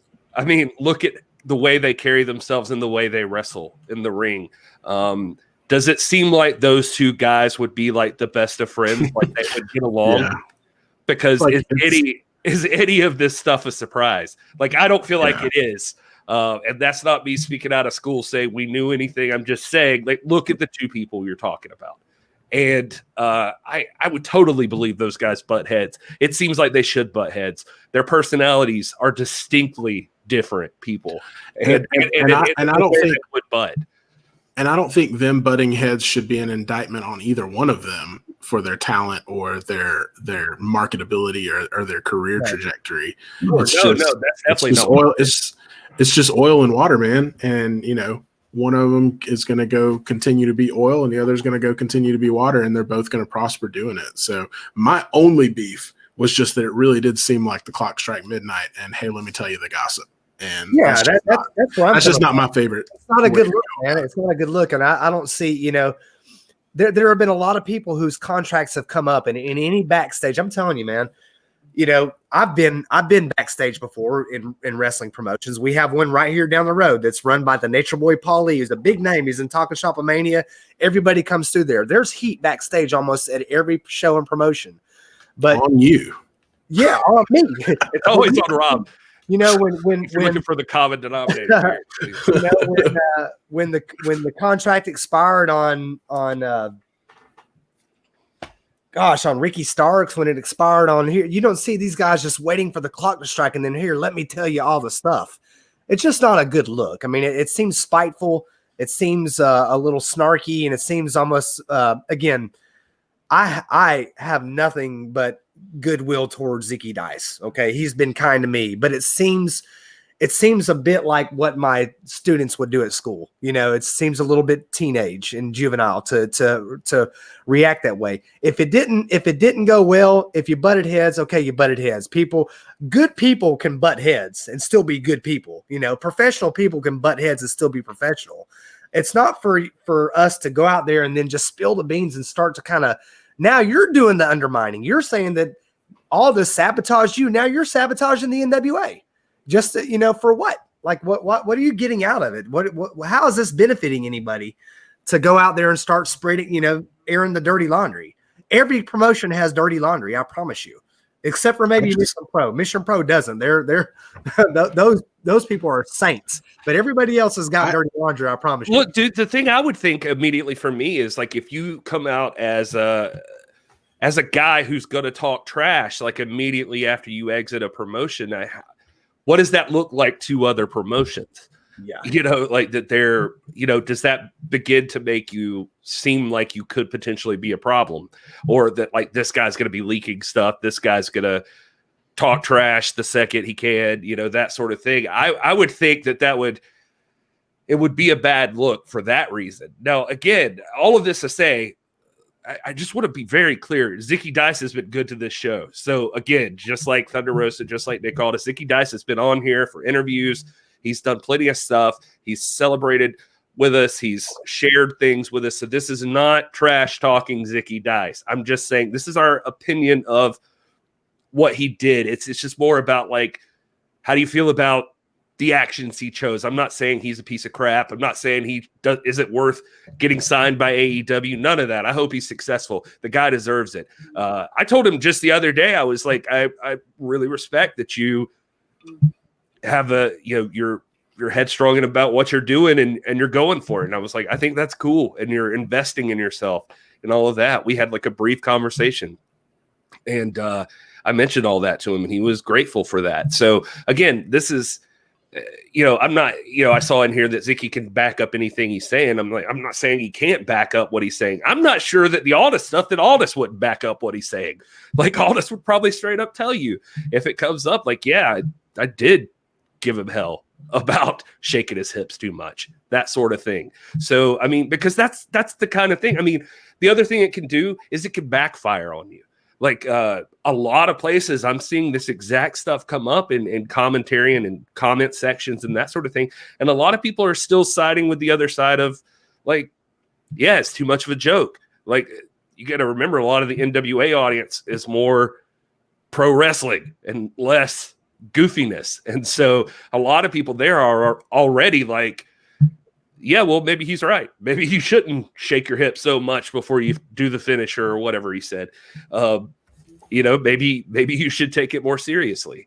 And so you risk that falls back on you. I mean, a lot of people are going to side with Aldis probably taking it more seriously and that being the way it should be done. So anyway, and this is what I'll say. When my contract runs out with this show in 2030, on January 1st, 2031, which is when my contract runs out, I'm going to wait at least 7 days before I spill the beans about the heat that Rob and I have backstage. I'm just going to wait at least 7 days. All I'm saying is just wait a week. And, people like wrestling with the MMA, that's our brother, man. You can understand. I mean, he has a relationship with Zicky and probably feels protective of him in the way that I might feel protective of Aldis or something, But I want you to know, wrestling with the MMA particularly, that we're pro Zicky Dice. I mean, we're not anti any of those guys. His time in the NWA was memorable. His championship title run, I hate that it was, marked by COVID and the inability to defend, but he was a colorful character. He was a lot of fun. Again, he was kind to my daughter and I, which I will always appreciate. And for that, he'll always have a voice here. But it's again, this is just a taste thing, like a decorum issue. I think, I'm a military guy. I'm an educator. I'm a professional. I think things should be done with some degree of decorum and form. And to me, those kinds of things are important. It's not important to everybody, and I get it. But I just feel like it would be a much better look for him. And it would bode better for his career, because I do want to see Zicky Dice succeed and land somewhere. But like you were saying, Gary, I don't want someone to be reluctant now to sign him because they're like, oh, this is a guy that's, as soon as things go sour, he's going to start running that mouth and start trash talking, or he's going to, when his contract's up, he's going to start burying people. The wrestling's big. People have heat. There's no need to bury anybody. You know what I mean? I guess that's where I'm coming from. Yeah. Now, Brian Rosa bringing up an excellent point. Is it Nick's job to tell Zicky that, or the promoters? That's a good question. And Brian, you would know better than any of us whether or not that's the case. What happens with like Thunder? Like if she's in a match, saying somebody starts laying out on every move you try to do, and really seems to be causing some trash, and you're on television, and does Thunder Rosa keep quiet about that in the back, or does Thunder Rosa say, hey, what's up, man? That's a great point. There's like formal authority and there's moral authority, and I think probably Nick has a little bit of both. I think he's doing some producing type things now and probably has had his hand in that for a while, but I think people like Nick Aldis and Thunder Rosa are unique in that they're so well positioned, so talented. They have such credibility based off of their ring work and their promotional gravitas, that I think that Thunder Rosa, it would be entirely appropriate for someone like Thunder Rosa, even at a place like AEW, to go backstage and tell this up and comer or this person who has less clout in the business, hey, this is what I think you should do, or you probably shouldn't do that. I think that's part of the business is that's part of mentorship. That's the informal part of the craft, the apprenticeship that goes on in the business. Yeah, promoters are going to book and they're going to shot call and all that. But when Nick Aldis tells you something, or where Thunder Rosa tells you something and gives you feedback, as it were, you best listen to it. These are the people that know. Thunder Rosa probably knows more. There are a handful of women that have the knowledge that Thunder Rosa has, and Nick is in that same boat. I think he's universally respected. He has an international goodwill that he's built through hard work and through the way he carries himself as champion, that there is, there's formal authority and there's moral authority. And I think that, that sometimes moral authority is more important and more persuasive and more powerful. And people like Thunder Rosa and Nick Aldis should wield it. They have the right to wield it. They've earned the right to wield it. Yeah, Brian says if Thunder did that to Ashley Vox at NWA, that would cause heat unless somebody asked for that feedback. So that may be the case. I always chalked it up to like being, you hear those stories about the locker room leaders, the guy who's in charge in the locker room. You would expect that, the champ would be that guy. But like I said, I don't know. So I know that, let's see, Thunder Rosa only gives feedback to someone if they ask, or she asks them if you're open for feedback. So yeah, that's probably the more diplomatic way to handle a situation like that, for sure. So, but I think, isn't that kind of the way that Aldis, approached this too? Didn't he call Zicky or say, hey, I give me your number. I've got some things I want to talk to you about. I mean, it wasn't like he encountered him in the corner of the locker room and said, hey, you did this, and that's the big no-no. I mean, he reached out to him, from what I understand. I could be wrong, but I'm just saying. Based on what Zicky said, that I think what rubbed him wrong is that he heard later that Aldis was bragging about it to other people. I don't believe that. I don't believe that. I don't believe that Aldis conducts himself that way. But yeah, I don't know. I'm just saying that's what Zicky was saying. So just to devil's advocate, that was his point, as he heard later. This is where y'all lose me, because I'm not a dirt sheet fan. I'm a fan of wrestling news, but this is where it gets the he said, she said. None of us know. We're just three wrestling fans talking about wrestling. Like, what authority do we have to speculate on who did what or who's telling the truth? Don't you? You know what I mean? Like, Rob later that you're talking shit about me. No, you'll hear it straight from me. Yeah, I'll tell you. But yeah, I mean, guys, at the end of the day, man, we don't know, and we're just fans of pro wrestling, and let's let this thing just move on, and we all have preferences, we all have things that we're fans of, and let's just celebrate wrestling. That's me trying to be the peacemaker and trying to lovingly tell us that we've talked too much about gossip than we should on this show, in my opinion. You're right. And that's something that's not for us to discuss. That's behind the locker room door, and that's where it should stay. That's my main point, is like, I'm a fan. I'm just a fan, dude. I don't want to hear all that. I want to see these guys hashed out in the ring. I know Nick Aldis. We've spent time with him. The guy is a consummate professional. I don't think that he does anything below board at all. And so if someone is saying, hey, Nick Aldis is running around talking with his buddies behind my back, I just don't believe that. I mean, I do not believe that. And do I know that? No, but I know Nick Aldis, and that's not the way he conducts himself. I'm telling you. Well, you don't want to see the text he sent me about you. So, no, you're right. You guys are right. It's all he said, she said stuff. My one big takeaway from it here, and from stuff I've heard previously, is I wish more people would note, not as a slap in the face of the NWA, it's just pay attention to the contract stuff that they mention. I think that a lot of people discuss NWA as though it's some kind of promotion that's also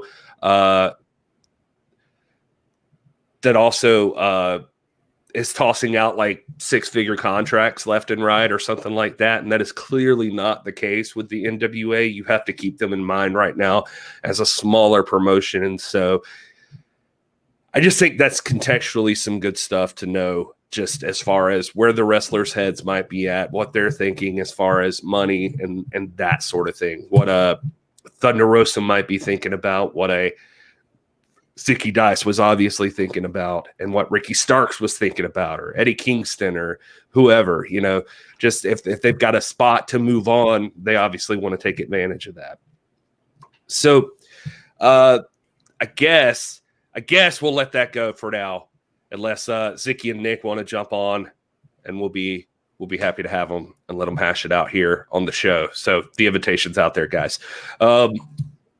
Let's see, what else do we have news wise? Here's a little fun one, just for no good reason. I'll throw this in here. X-Pac. Did you guys like that song? Returning? X-Pac returning? Yeah, good old X-Pac. He had like kind of an unceremonious exit from the wrestling industry. Like he just, he never got that big goodbye. And he was always a key, like I would never say he was like key main event player, but he was always like a key person, like in storyline, always there.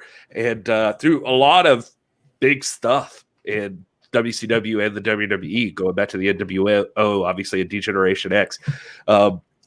He said as early as 2019 that he was done with wrestling. He was not coming back. But then just recently on the latest episode of X-Pac 12360, he gave some more insight that maybe he had an interest in one last run. His exact quote here says, I had hepatitis C for a long time. I tested positive for it when I came back to TNA. After that, I couldn't get cleared in certain states with athletic commissions. So TNA and WWE couldn't really have me in matches. I could just do little matches, nothing serious, no blood. But now I'm cured. Just this year, I hadn't mentioned it publicly. It costs $100,000 for the treatment. It's $1,000 a pill. That's a whole other topic we could get into. But I feel great. Some people are going, how come he never came back? That's the reason. Now that's clear. I'm also going to get my knee fixed. I've had a torn ACL since the turn of the decade, like 2008 or something. I'm going to have that fixed sometime next year. I'll put myself on the market, have a few more matches. Everyone thinks they have one more run left of them. Anywhere I run, it'd have to be a sprint. I could do a regular schedule. I don't know if I want to. I've probably got a half a dozen good, hard matches in me. When I tore my ACL, I've had some really good matches still. Even with that, I just want to get it fixed. It's not that I can't do anything with it, but if I'm going to do one last run, I need that to be fixed. So it sounds like he has like a trajectory, like he's planning to get this knee fixed and then put himself out there as a free agent to try to get signed somewhere and do one last small run, I guess, to say his goodbyes. But any thoughts on that, fellas? Hey, I'd love to see it, see what he can do. And I mean, he's one of those guys that, was never in the top spot, but was always just the solid supporting character and was just, obviously great in the ring and his character development on the mic and stuff like that. So, I've got no problems with seeing that. Maybe we get X-Pac versus Pac or Pac, X-Pac, Pac. Who knows? Oh, like I was the original Pac. Yeah, it's a good idea. Rob, it's a terrible idea, actually. It's just us being stupid because they have the same name.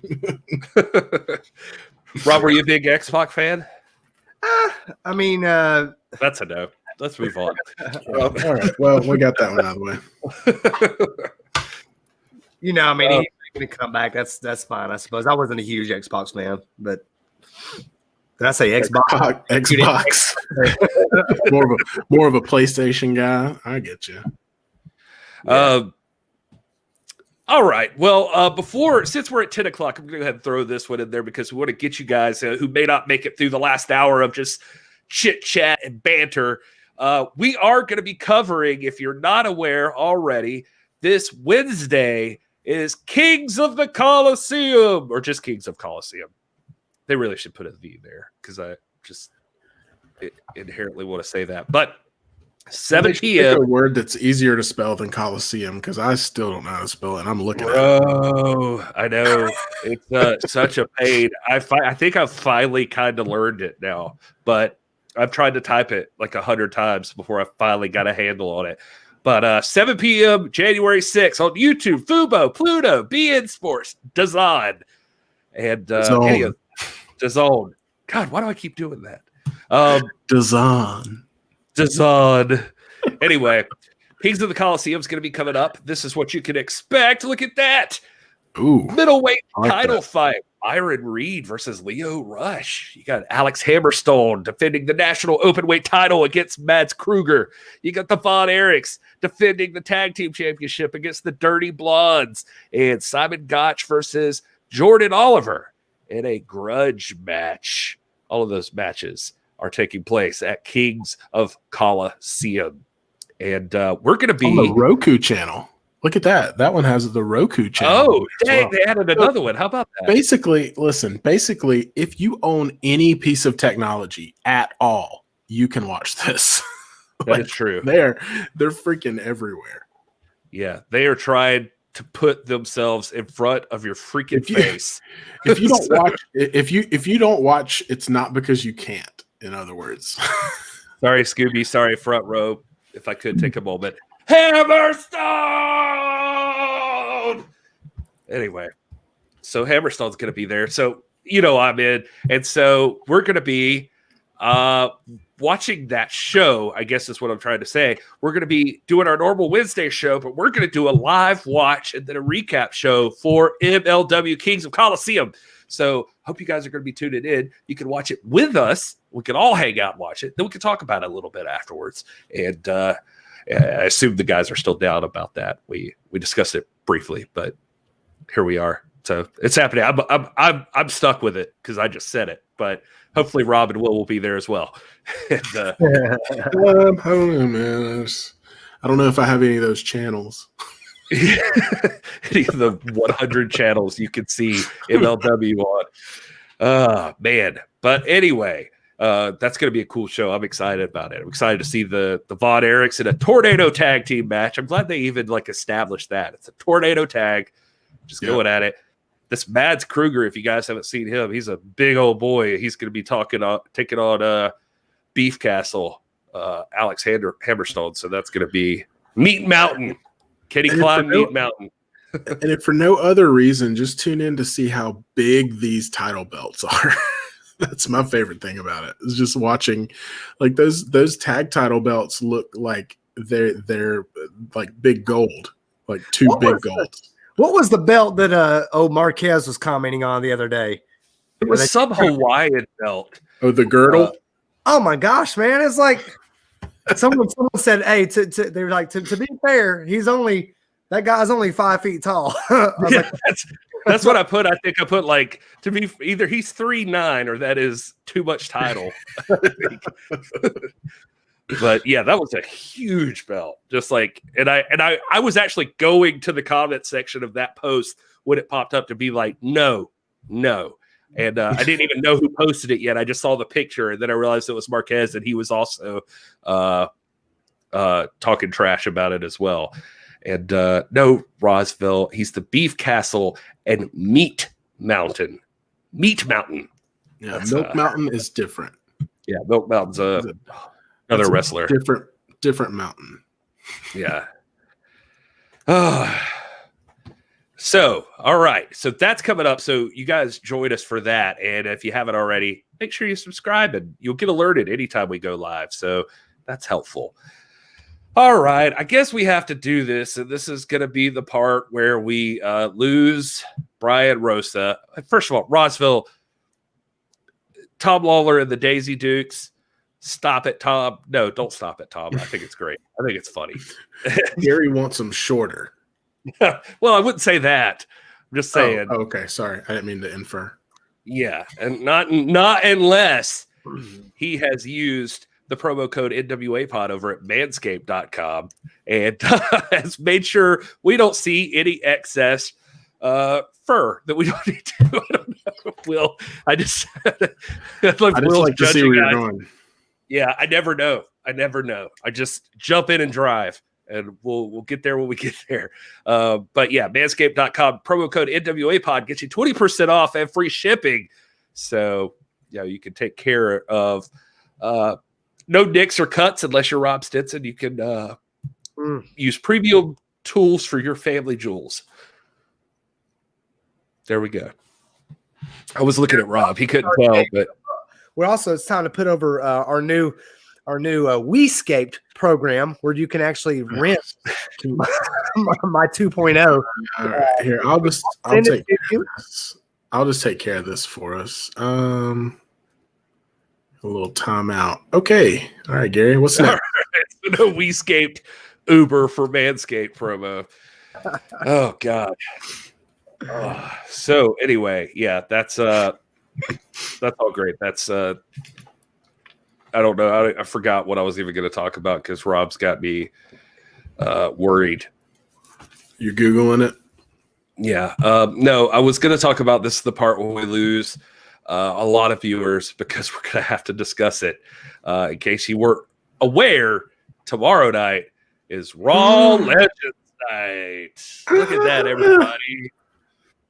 I just took their graphic and it looks blurry. So there it is. Good news. Good news. Raw is saved. Yep. It's Legends Night. So what does that mean, you might ask? Well, it is going to include legends such as Kurt Angle, Hulk Hogan, Beth Phoenix, Alicia Fox, Big Show, Boogeyman, Booker T, Candice Michelle, Carlito, Hillbilly Jim, IRS, Ivory, Jacqueline, Jeff Jarrett, Jimmy Hart, Mark Henry, Melina, Michael P.S. Hayes, Mickey James, Ric Flair, Sergeant Slaughter, Tatanka, and Tori Wilson. I love that Mickey James is in there because I'm 90% sure she's supposed to be a member of the active roster, but she's also a legend, I guess. So, I mean, she is. Don't get me wrong. I'm not doubting that. I'm just saying it's just interesting to me. So I don't know if you guys have any immediate thoughts about Legends Night. Hopefully we'll finally get the what would it be, third or fourth Ric Flair versus Hulk Hogan match we all dreamed of. And yeah. I mean, forgive me for being cynical about it. I could be proven wrong, but it's not on the top of the list of things for me to watch tomorrow night. Well, sorry to hear that, Will. I guess we've got nothing else to talk about. I mean, I usually wait and listen to the fast count, and if Gary gives me anything that's worth going to watch, I'll go back and watch it. But check out the fast count. Yeah, you guys should check that out. I try to run through Raw for you as fast as possible just to let you know. This past week, I actually ran through Ring of Honor also. So I threw both of them in there and told you exactly what happened. But yeah, anyway, spoiler alert, by the way, there's not been a match yet that I have said you should go out of your way to watch. But yet it's bound to happen. Anybody else feel like Rob just checked out a while back? No, I'm not. We shut down his. We shut down his. You shut down my WeScaped and fine. That was it. That was our ticket, man. That was our opportunity. You got to know when the opportunity is there to take it, and you shut it down. So now I'm over here just board gaming different plans. Like, well, these guys are out. Okay, let me. Rob's an entrepreneur, people. He's trying to make something happen. And yeah, there you go. So the only other real news I had, let's see, what else did I have? Anything? No, that was it. We ran through every bit of news I wanted to. So I suppose that would mean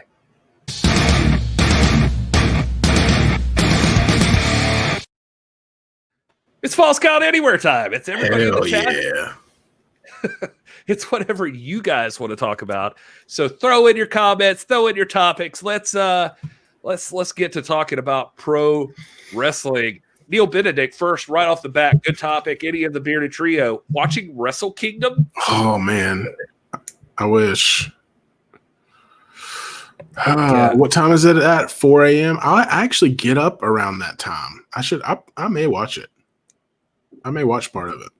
That's wild. I didn't even think about that. Yeah. So I'll be up early. Yeah, I could watch. What time? Somebody in the chat. What time Eastern time? Eastern Standard Time. What time does that come on? Because I might check it out. I'm an early morning riser.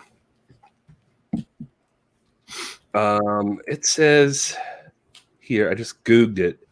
Gave it the old Goog. January 4th at 3 a.m. Eastern. Oh, 3. Okay, that's a little early. Yeah, starts at 3. That's Japan need to jump in another time zone. Yeah, they should. Why don't they? They should do it on American time. Damn right. You damn right. Sorry, just trying to get Rob riled up. Hey, in other news, throw me the end the loop. Give me the end the loop thing real quick. Okay, hold on. Here we go. Give him the cool one. Give him the cool one. Though, which was the cool one? That's the one you made? The one that Will did. That's up to you. That's up to you. Well, I mean, you know what? Let's give it both.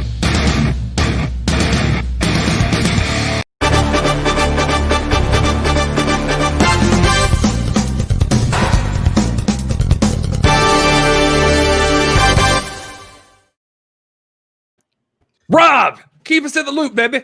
Man, look, in this chat, in this community, we love Hamilton the musical. I got my man WWE Front Row. He loves it. We can sing it verbatim. We have sung it verbatim. Ron Romano loves Hamilton the musical. I like that. So I thought it would go to Rob. I don't know why it didn't go to Rob. So yeah, there you go. Okay, it's just all on me now. Okay, so anyway, if you happen to Netflix and chill from time to time, there is a great show. Netflix and chill. That's the new thing. It's the new streaming media service. Just came out. There's a show on there called Turn. It's a fantastic show. It's about Washington spies and the espionage during the American Revolution. It's all based on fact. Of course, there's some narrative that goes through there and some romance and this and that, but it's a spectacular series.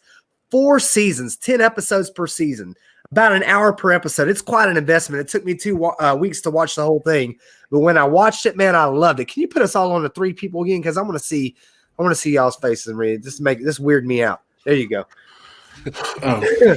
Anyway, I have it on good authority that Nick Aldis actually auditioned for parts in Turn, but because you think about it, back in the American Revolution, George Washington, our first president, the commander of the Continental Army, was about 6'2". I think that Aldis is about 6'3". Well, George Washington was remarkably tall.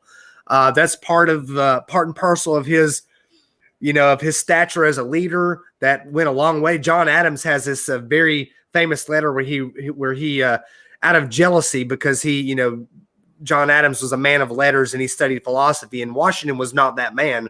Washington was a military person, but he lays out all of Washington's favorable attributes, and most of them are physical. Like, he has grace, he has dignity, he's got this large bearing, this military bearing. Is a very muscular guy, but he was extraordinarily tall and big, and he was 6'2". Well, Nick Aldis is from Virginia, or he has homes in Virginia. He has homes in Tennessee and Virginia, and he auditioned for this show because it was filmed in Virginia. And he was too muscular to get a part, man. He was too big. It's like you didn't meet the basic military form of a soldier in those days. If you did, he would be very Washington-esque, and only a very few, handful of people met that criteria. But you can see Nick Aldis, who is stately, he's gentlemanly, he's a Brit. He checks off every possible box that you can check off there to make this show, but he's too big. You know, he's 6'3", 260, 270 pounds, something like that, man. The dude's like as a Greek god, and he could not qualify for this show because he's too big. So anyway, just a little bit of Hamilton in turn and American Revolutionary War insight for you, for those of you who have watched Turn. It's a fantastic show, though. But I could just envision Nick Aldis playing the role of Major Andre, or Simcoe, the leader of the Queen's Rangers, the villain in the show. But Nick Aldis, as it turns out, is too big a guy to meet that role. Oh, well. So for the three of you that are left here, we would love to hear what you I'm just teasing. The only thing that saved that story was Nick Aldis. Rob, you look so disappointed. Trying to give you all some scoops, man. I'm just trying to give you hell, man. Front Row says, any update on Tokyo declaring a state of emergency and impacting Wrestle Kingdom? I will say that this morning I was actually listening to the Observer podcast, for whatever that means to you, Front Row. I know you're not a huge Meltzer fan, but what's his face? Kevin Kelly was on there, and he was saying that they had already heard that if anything, they would cap even more, like the amount of people that could come in. But no matter what they did, the event was taking place. It would not be halted due to the new restrictions. The expectation was going to be that they were going to be doing more towards bars and restaurants, more so than like events like theirs. But we'll find out, I guess. But he said no matter what, it was going to take place, even if they ended up bringing it down to no fans, that Wrestle Kingdom was still going to happen. Let's see here. I don't know about this, but Rock says, how about Joey Janela doing rope work since Good Riddance ended 25 minutes before midnight? It was brutal watching them try and kill that much time. Rob's boy Dickinson won the All-Star Scramble. I didn't know he was back yet. I didn't realize he was wrestling again. So that's interesting. Anyway, did either of you guys see that? No. I'd read something. I saw something on Twitter today about it, but I didn't pursue it. You didn't pursue that. You didn't follow up on that lead. Okay. No. Thought you were a journal. We were on the way back, man. We were on the road today. It was a road day for the wife and I, and we were recovering from a rough night last night, man. So, yeah, we feel you on that.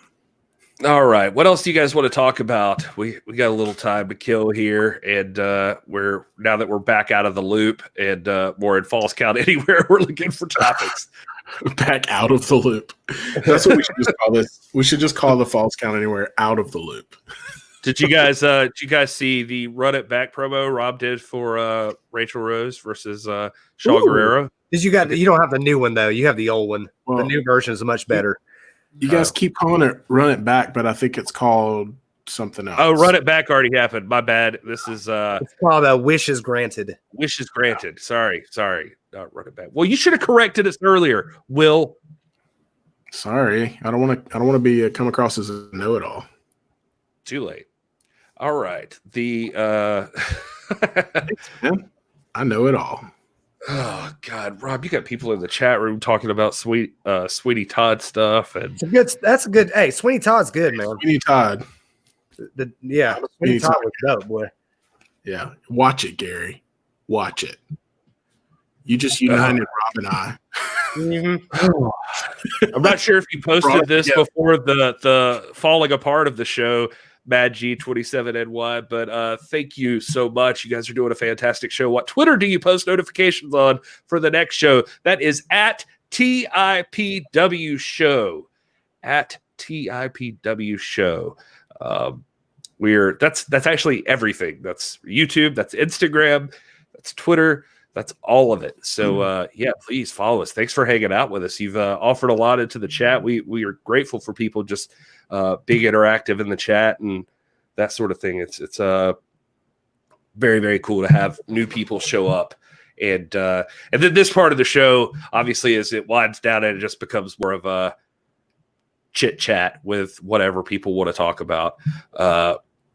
And Jason Fight says, Wrestling Observer tweeted about 40 minutes ago that New Japan Pro Wrestling is close to a new English TV deal. So that's interesting.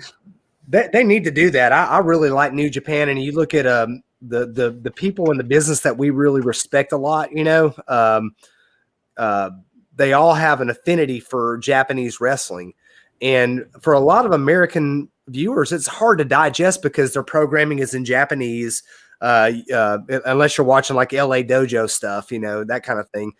So it's hard to kind of get a sense of the narrative and the storytelling that's such an important part of the sport that a lot of people just write it off. But New Japan is some really good stuff, man. And if they can come out with an English speaking TV deal to help the narrative for the American audience, it would be fantastic. It'd be something that would be right up our alley. Will, tell us about it. Me? I don't know. I was just throwing to you. Listen, Philly sports fan, if Meltzer says it's true, he's got great sources. I don't. You're probably being sarcastic, but you're talking Gary's language. he's probably being sarcastic, but I do love. I like Dave. I think he's all right. Yeah, he's respected.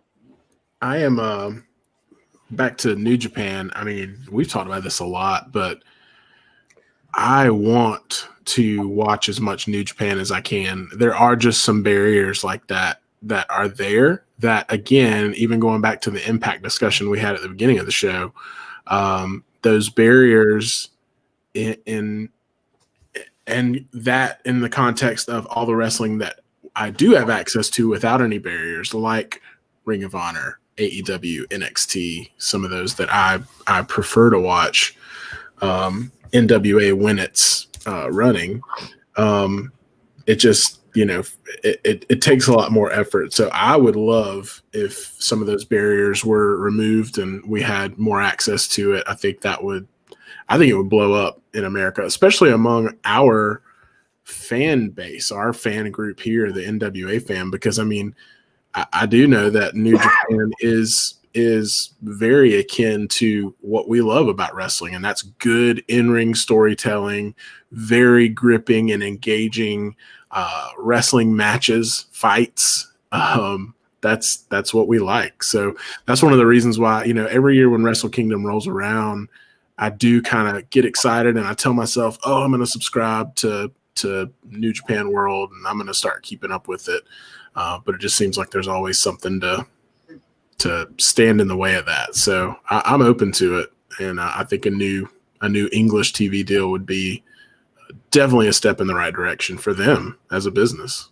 Yeah, I think it's too. It's unfortunate. I'm speaking for myself here, like that New Japan is that the language barrier has to be a factor, because there are certain promotions where, like with the NWA, and I'm not going to pretend to come on here and be unbiased and objective about things. I'm an NWA guy, ride or die. That's my promotion forever, And there's something about, like, we can go and see all this defend the belt against Brian Pillman Jr. We all got to do that on December the 10th. It was a fantastic weekend. It was great match, great night.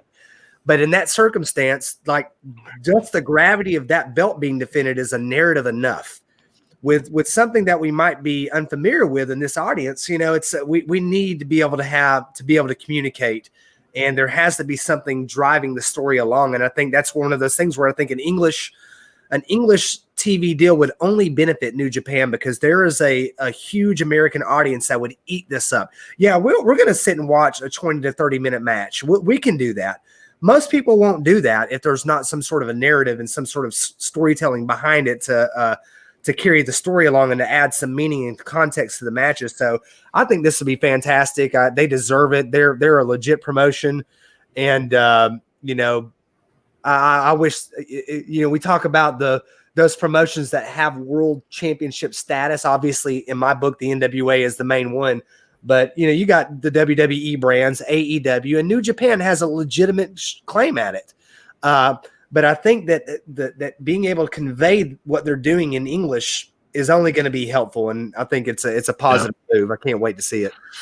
Yeah, I mean, I will say though that I did watch not the whole show, but I watched Triple Mania, the AAA show that Kenny Omega and gosh, who was that match against?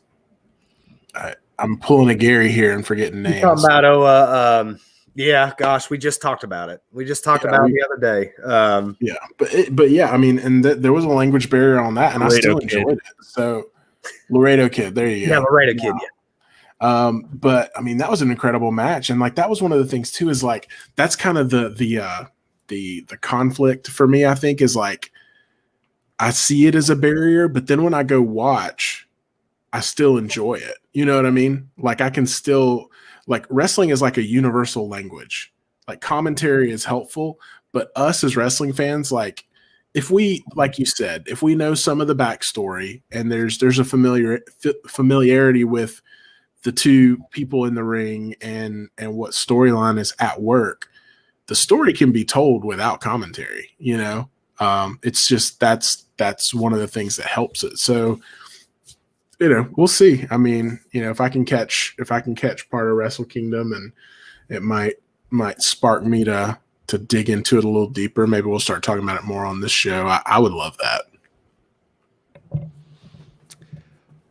Well, we won't. So let's move on. No, well, all right. Well, welcome back, Gary.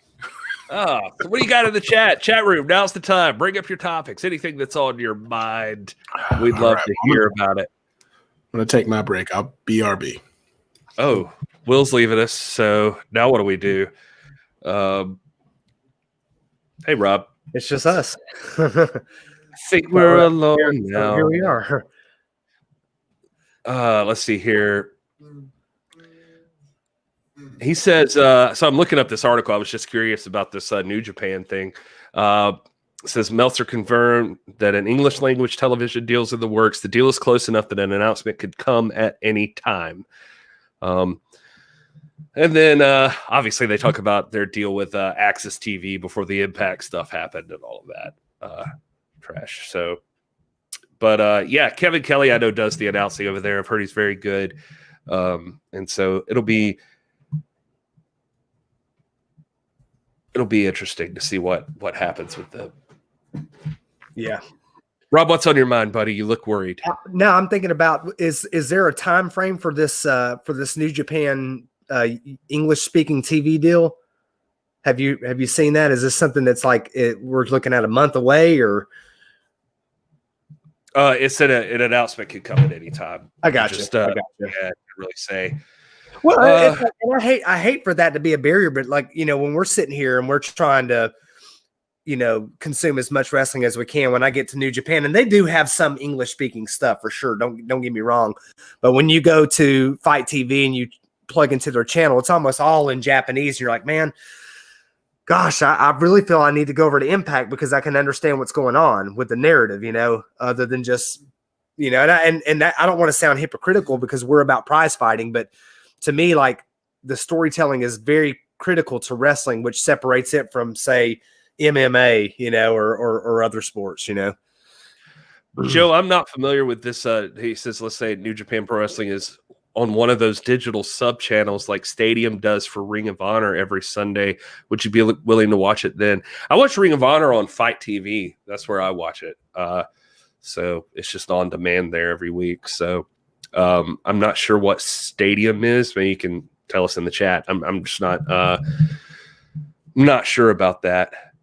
But I mean, I would watch New Japan if it's available to watch it. I'll add it to the list and I'll definitely start watching it.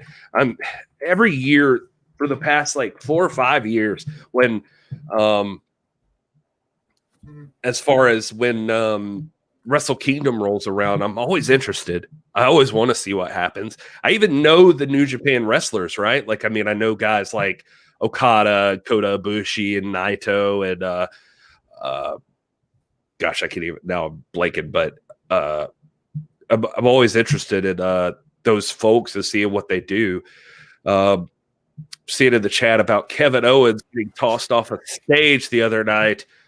Yeah, I'll give you an update. It says he suffered spinal contusion and bruised kidneys. That is according to WWE.com. So that's a trustworthy news source. Yeah. So take that as you will. I'm going to say this just in light of all of our New Japan talk here. I'm actually going to create a channel in our Discord for New Japan, because I think maybe if we can also have some input from those of you that actually keep up with it, have the discussion, that's a really good source of information for that kind of stuff. So another plug for our Discord to hop in there if you want to talk about it.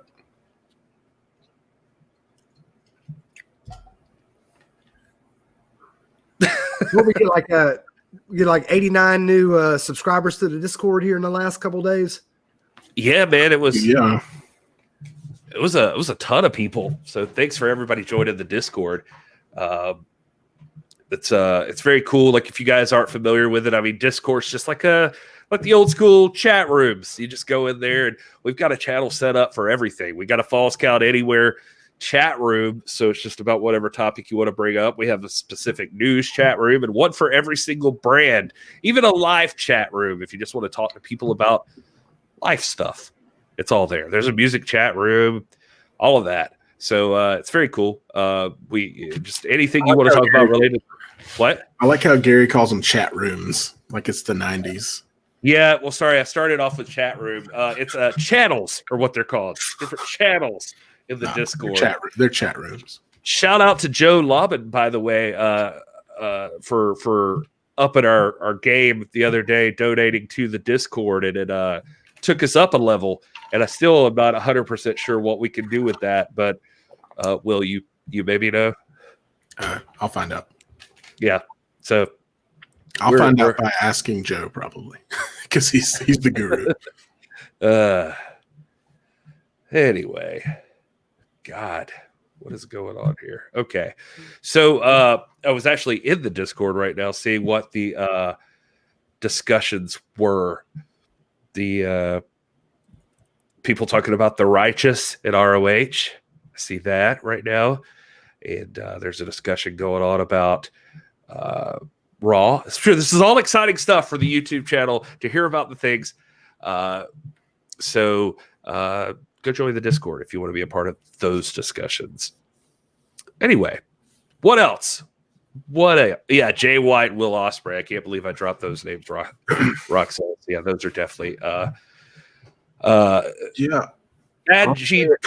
Why do you have like a digital streaming? Like I mean, do you have like a Roku, Apple TV, Amazon Fire, Google Chromecast, any of those things? I see you're talking about it. They're not in NYC. If you have like any of those things, it's free to watch. It's on Fight TV. You just download the channel. Or a phone. Yeah, or a phone or your computer. Yeah. Hey, you just go to Fight TV, create a free account there, and ROH is there every week, free of charge. Same with Championship Wrestling from Hollywood, for what it's worth. So you can watch both those shows for free. They're available on demand whenever you want. I cut the cord a long time ago, so like it being on a TV channel means nothing to me anymore. Well, I was going to jump in and say, we were talking about this a little bit before we went on the air, but I think they have, I don't know if it's been officially announced, but for the Royal Rumble, it looks like we're getting a second ever Firefly Funhouse cinematic match between Bray Wyatt and Randy Orton. So if you saw the first one between Bray Wyatt and John Cena, yeah, I got no idea what this one's going to entail, because that one was, I felt like I was on mushrooms or something. So we'll see, but they're going to do it again. They're going to give it another go with Randy Orton this time. So I don't know. I'm going to be honest with you, Will, and I mean this with all due respect and with love and admiration for the business of pro wrestling. I don't care. So it's listen, man, we cover a lot of things that we don't care about in the name of pro wrestling. So just throwing that out there. No, and that was not directed at you, buddy. That was just in general. Well, I took it as directed. No, you did it, you jackass. Personally, you might as well have said, "Hey, it's Will. You suck. That is certainly not what I meant. Just Will kidding. and I are the best of friends. We have backstage heat. But best of friends backstage heat. Just about how good of friends we are. That's the kind of heat we have. Rob, why is Rob? I'm over here, odd man out, man. I'm over here by myself down here.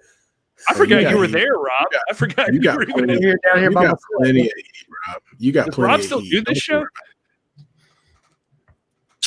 Oh, we got a third. We have a third person on our show. Look. Welcome, Rob. Who's that Special guy guest there, Rob man? Stevenson's here. I didn't know y'all could all see and hear him. Man, you know what, man?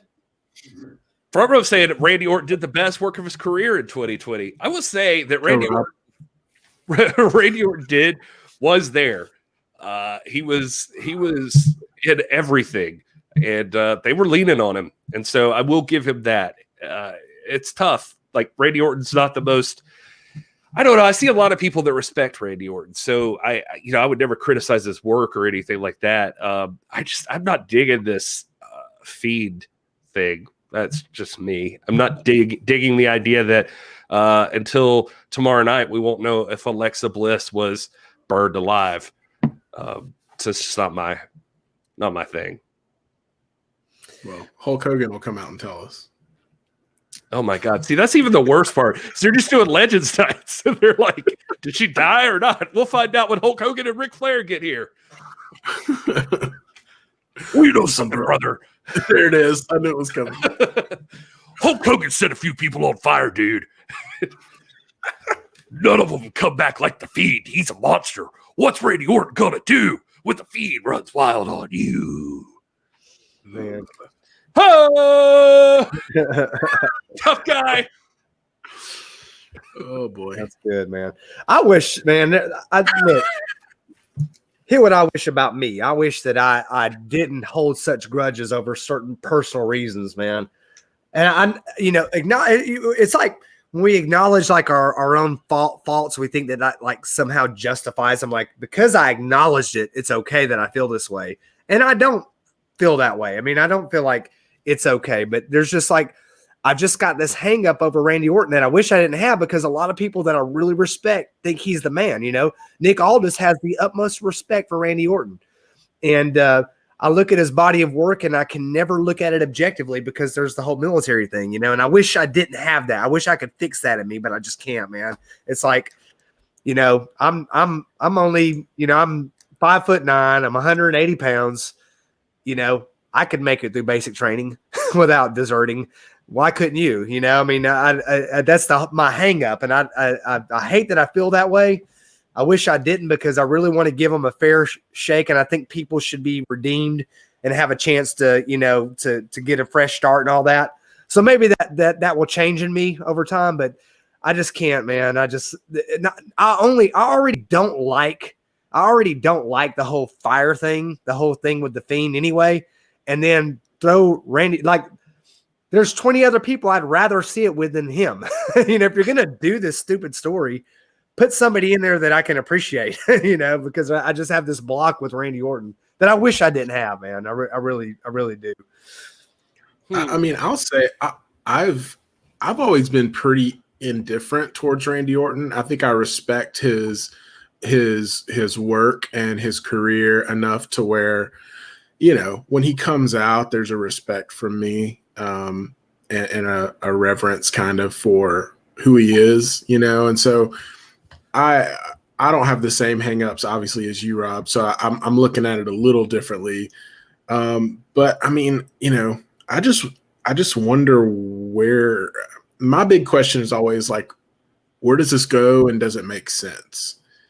And if you have to like go out of your way to make it make sense, I just don't think it should be a storyline in wrestling. You know what I mean?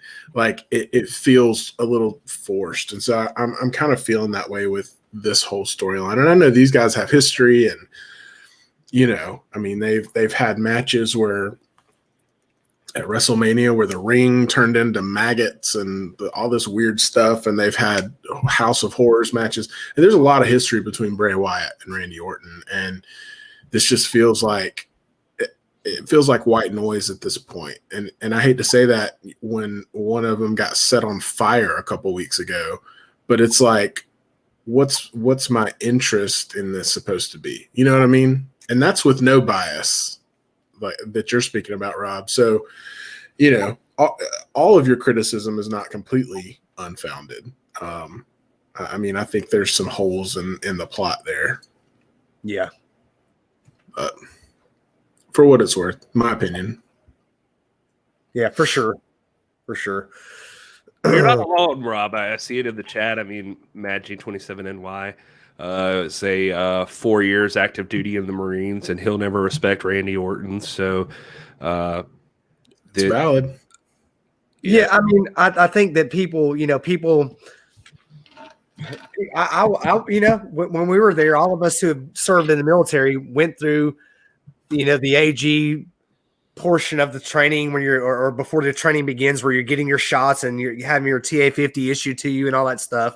And you have people that back out then and I mean, it wasn't fun. I remember being there and thinking, man, gosh, I made a mistake. And there are people that did things that I think now in retrospect, thinking back and reflecting, they wish they hadn't have done. And so I want, I really truly believe in redemption and that people should be forgiven after time. I mean, people should pay their dues and eat consequences and all that, but people should be able to be redeemed. I'm a Christian. I believe in redemption, And so I want to get to a point where I can look at Randy Orton objectively. I really struggle with that every time I see him, I think of this person got this sweet gig. He didn't have to do his time in the indies like most of these workers do, who don't have a Hall of Fame father. He was a second generation superstar who was given this platform, who, did this and this and ran out on his country and this and that. And, I want to forgive him and I want to be able to move on from that. This is a problem with me. I recognize this is a hang up I have. Randy Orton probably is not proud of that. He's not proud of that moment in his life. And he is now a full grown man and probably has had time to reflect and wish he could probably do it differently. Probably wish he never went in the first place, So that's a hang up I got to get over. I'm just acknowledging it doesn't make it's right. Here's what I know about Randy Orton. There's a lot of people that I respect a whole lot that think Randy Orton's work is phenomenal. And so I want to get to the point where I can see that objectively. I'm just not there, Yeah, I think that you have a right to feel the way you do. James Lawrence pointing that out in the chat as well. So I don't think anybody would question that. I mean, that's exactly the kind of stuff, that got him pulled from, like where I remember when he was up for a role in the Marine or something. And that was exactly what got him pulled back from there. That was like a step too far. Like, no, the guy's not going to play a Marine. Yeah, that's just not going to happen. And, anyway, but yeah, I mean, I think you approached it just then as objectively as possible. I saw a thing I almost brought up earlier. It's like Fred Rosser talking about seeing Randy Orton and getting him to pause and do the block the hate thing they do. That Fred Rosser's big on it. Talking about that Randy Orton's one of the nicest people he knows backstage. That like he's a good guy, especially in the later years that do him. That like he's leveled out. He's grown as a person, that he used to have a huge temper. He's like, he still has one if you disrespect him or if you say something about his family, but otherwise, like he's calmed down a lot from the guy that he was early on, and said that now he's like one of the most like compassionate people in the back and just very, we had an experience. I had a very pleasant experience with him, and it was actually when I was still in the Army. I was stationed at Fort Drum, New York, and WWE had come to Syracuse, which is about an hour and a half away. And we went down there, and my oldest, my son Noah, and I went, and he made a point to come over and talk to everybody. He was very, very nice, but I just, even then, more so then, because I was wearing the uniform at the time, I was very contemptuous. And I talked to my son about it, and I regret doing it, man. Like, I'm not the kind of person that's like, I'm not here to bury anybody. You know what I mean? I'm not going to go out of my way to like trash talk somebody, but I trash talked him to my son, man. And I regret doing it. But I was like, yeah, this guy, he came over here and shook our hands because he's got this cush job, but this joker deserted his country, and I regret, there are a handful of things in my life that I regret, but I regret that conversation because man, that wasn't putting, furthering anybody or helping anything. All I did is turn my boy who had no context against him, and I wish I hadn't have done that, but he's actually coming into town this week. He's coming down from Michigan. And he'll be here Wednesday night, maybe in time for the show, to hang out some for a few days. But Randy Orton, my son Noah. We'll have Randy Orton on here on Wednesday night. Yeah, wonderful. That's great, man. But and then Front Row points out that he has spoken about that time in his life and what he regrets. And there's got to be, if we really believe in grace and redemption, there has to be room in our hearts for forgiveness. Man, there's just some hangups that I have because, again, I did my deployments, I did my time, I served in theater with people who died wearing the uniform, and that's probably the thing in my life that I cherish more than anything, other than my wife and kids and my bearded brothers. So it's a hang up that I have that I've got to, if I really believe that, if I really believe that grace has been applied to me and I should apply it to others, I really got to get over that, but it's going to take some time, man. It's going to take some time. It's hard for me to swallow Randy Orton, man. Rob, I think you made a great point, and it's well said and taken. I will say that on top of that, I do kind of wish what Rock Says 79 would happen too, that out of nowhere, Randy Orton would RK you on the screen. It's just out of nowhere, Randy Orton flies through. but then Rob kicks out. Right. Out of it. And Randy's like, that's how. So everybody wins. Yeah, he was a kid, man. He was a kid when it happened. He's a kid, and people are accountable for their mistakes. And I got to get to a point in my life where I'm able to look past this and look beyond that and accept his contrition for. I can't. We talked the other day about ascribing motives to people and this and that, and I don't need to ascribe motives to him, and I need to take his apologies for what they're worth and in the spirit that they're given and get beyond it. But I'm just not there. So anyway, we can move on. We got deep into that. Yeah, we got nothing else to talk about. So you got the whole chat talking about it. Everybody in the chat room is talking about it. And then he sets him on fire. Yeah. So that's what Rob, you should set Randy Orton on fire. That's what should happen. That's going to get front row. It's hard for me to swallow Randy Orton. X on After Dark Confession. Let's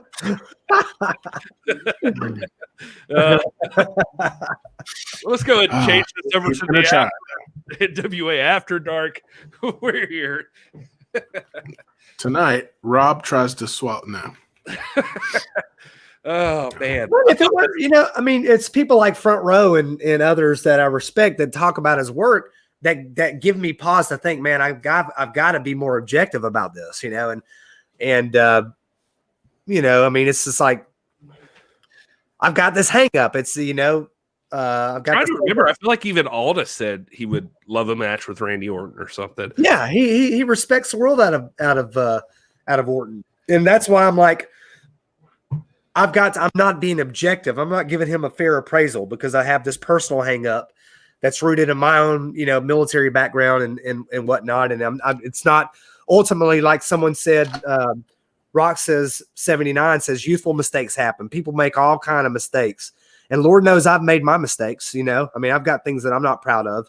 I don't think many of them appear that momentous, but they're serious mistakes that I've made in life that we all have. And, I've got to be more objective. Anyway, that's all I'll say about it. Doubt it. I'm just kidding. We believe in you. I believe in you, Rob. Gary might not. I believe in you. Well, I'm just going to say one more thing. No, I'm just kidding. I'm leaving Rob, but I believe he's still working through some issues with Randy Orton, so we could still hear more. And shout out to Thunder Rosa on Twitter for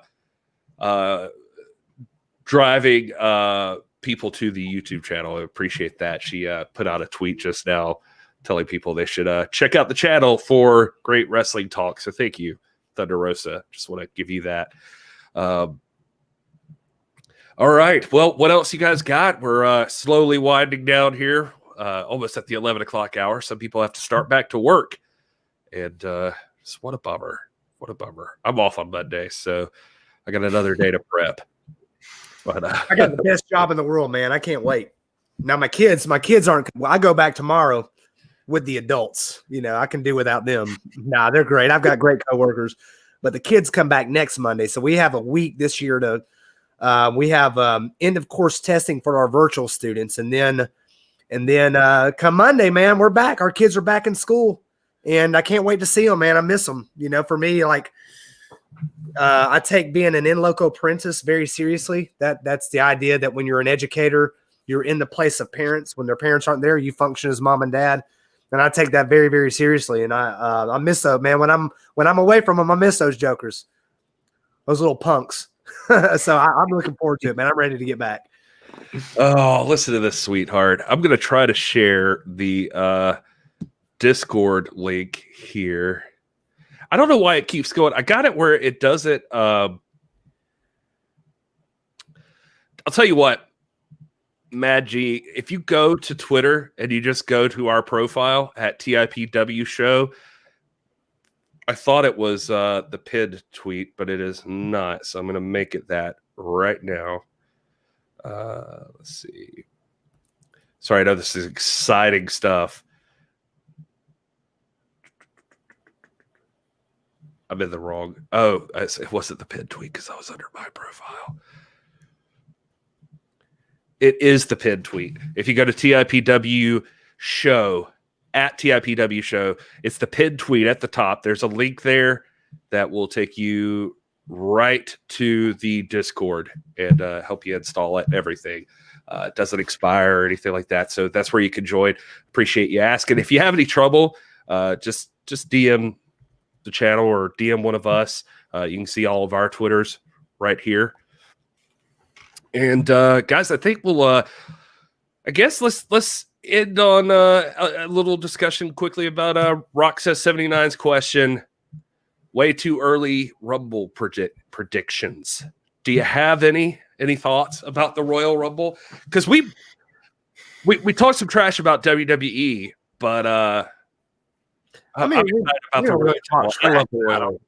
We don't talk trash about them. I mean, we point out the things that we don't like and the things we do like, but it's not trash talk. You know, we're not here married to WWE.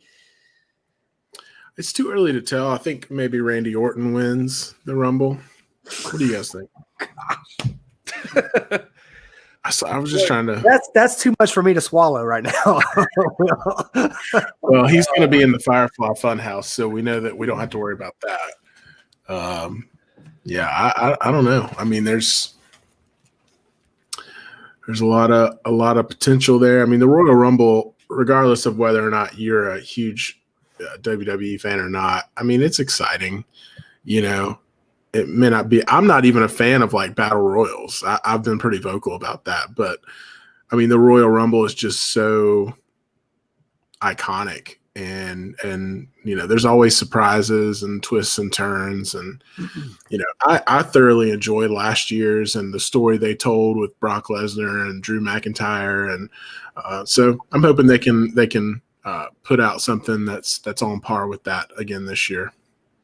Yeah, that's always my thing. I just think the Royal Rumble is exciting. I think it's a lot of fun to watch, so we'll probably cover that. I think we've even tossed around some ideas for what we could do with the Rumble going along with the show. So assuming we can get our stuff together for that, we'll have more news about that later. I don't have any predictions. I think Bobby Lashley's going to do well. I hope. I think it'd be cool if he did awesome, but I don't know. I don't know who they have planned for. Like Goldberg, Goldberg comes back and wins the whole Rumble. I hope that happens. Just Goldberg wins every title in the WWE. That's my hope. Or Hammerstone. I will take Hammerstone. I'll take Goldberg doing all of that, and then Hammerstone beats Goldberg. That's my prediction. That's the way too early Rumble prediction from Gary. Gosh, man, I don't even know. I don't even have enough. I'm not aware enough about what's going on in Raw and SmackDown right now to even formulate an opinion on it. I would say Bobby Lashley is a name I hear a lot, so I think he's got some momentum. I'm like Will, man. Gimmicks like this aren't a big deal for me. This one's a little different because it has some historic importance, and usually it has a WrestleMania implication. So there's some meaning behind it. Ric Flair had the great Royal Rumble appearance, and Ric Flair's my boy, so. But I guess if I had to pick somebody, it'd be somebody like Lashley or I don't know, man. I don't have enough context right now. None of the NXT guys are eligible, right? Like, they are. Those guys in it. Are they? Are they? Yeah. So you got Damian Priest, man. Damian Priest is probably my favorite guy in NXT right now. I think they're usually thrown in as like surprise. Like I think it's only the main roster, quote unquote, Raw and SmackDown that like will declare themselves as part of the Rumble.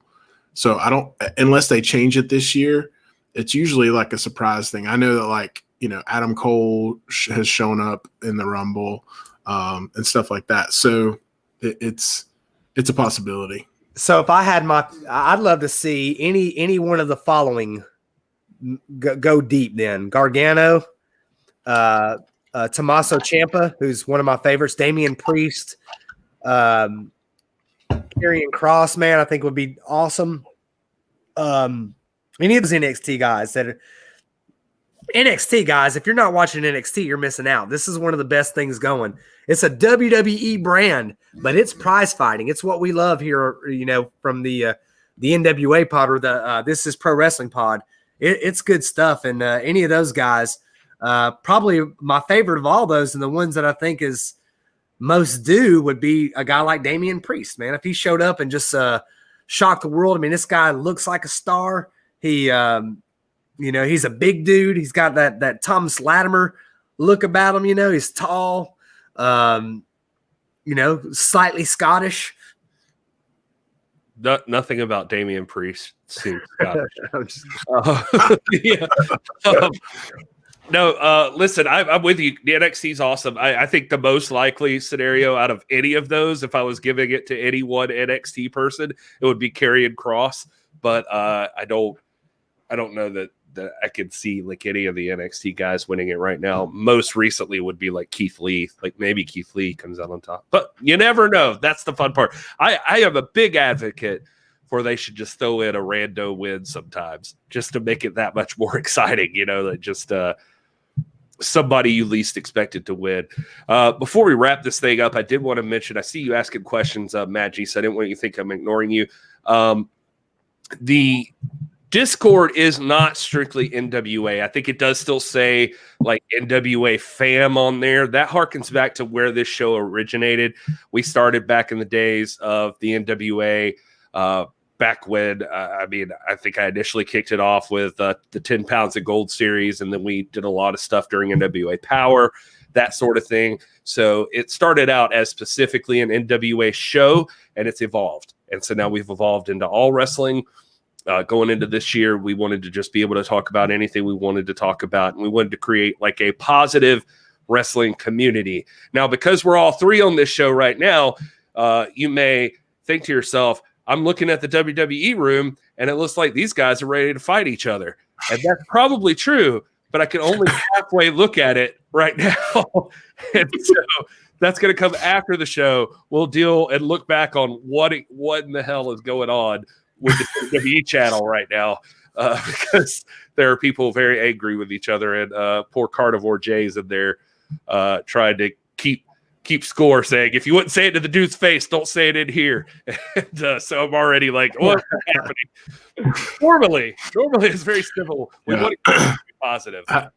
I've already regretted making my profile picture the enforcer because there's just some things you can't enforce when you get a bunch of opinions flying.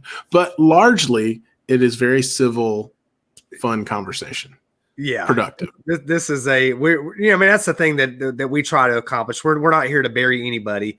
We do have an NWA orientation, and we still hold on to this is the NWA. We have an NWA focused, history oriented TikTok that we put out, and then here pretty soon we'll be doing some history oriented audio podcasts. That's kind of like last podcast on the left. We've been working on this for a bit. And NWA is our baby. That's what's home to us.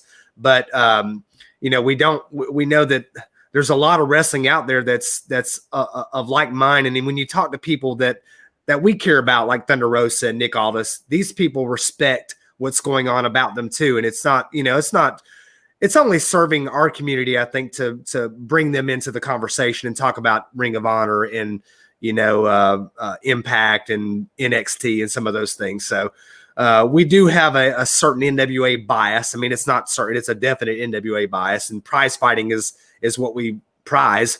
But this is a positive community that celebrates the greatest sport in the world, which is pro wrestling. And if you come in here, as long as you're respectful, we disagree all the time, man. We'll get in here and have some debates, and all three of us have had debates. And one time, me and Will ran Gary off the show. He hung up on us, bruh. Straight up hung up on us. He was so mad again. I don't know that I was mad. I was no, you were mad. You were mad. Don't try it. I'm pretty sure the last thing you said before you just exited the show was you told me I could go F myself. Yes. So forgive me for thinking that you were mad. And then I had to crazy girlfriend call Gary. Like the next day I texted this joker like 70 times. I was like, I'm not going to stop. Maybe we need to get counseling, all this stuff. And finally Bobby was like, all right, man, I ain't that mad. I'm going to be honest with you. I would go back and watch that because I don't remember some of it. And, but I also immediately deleted that episode. me and Will got in a heated discussion about Saudi Arabia one night. We still don't talk about Saudi Arabia. It happens, man. But as long as you're respectful, we don't want everybody to come in here and be a puppet and just shake your head and just nod. No, we agree with everything. I mean, we got James Lawrence, one of our brothers, one of our most beloved members. He can't stand AEW, man. He can't stand it. Now he's come a long way.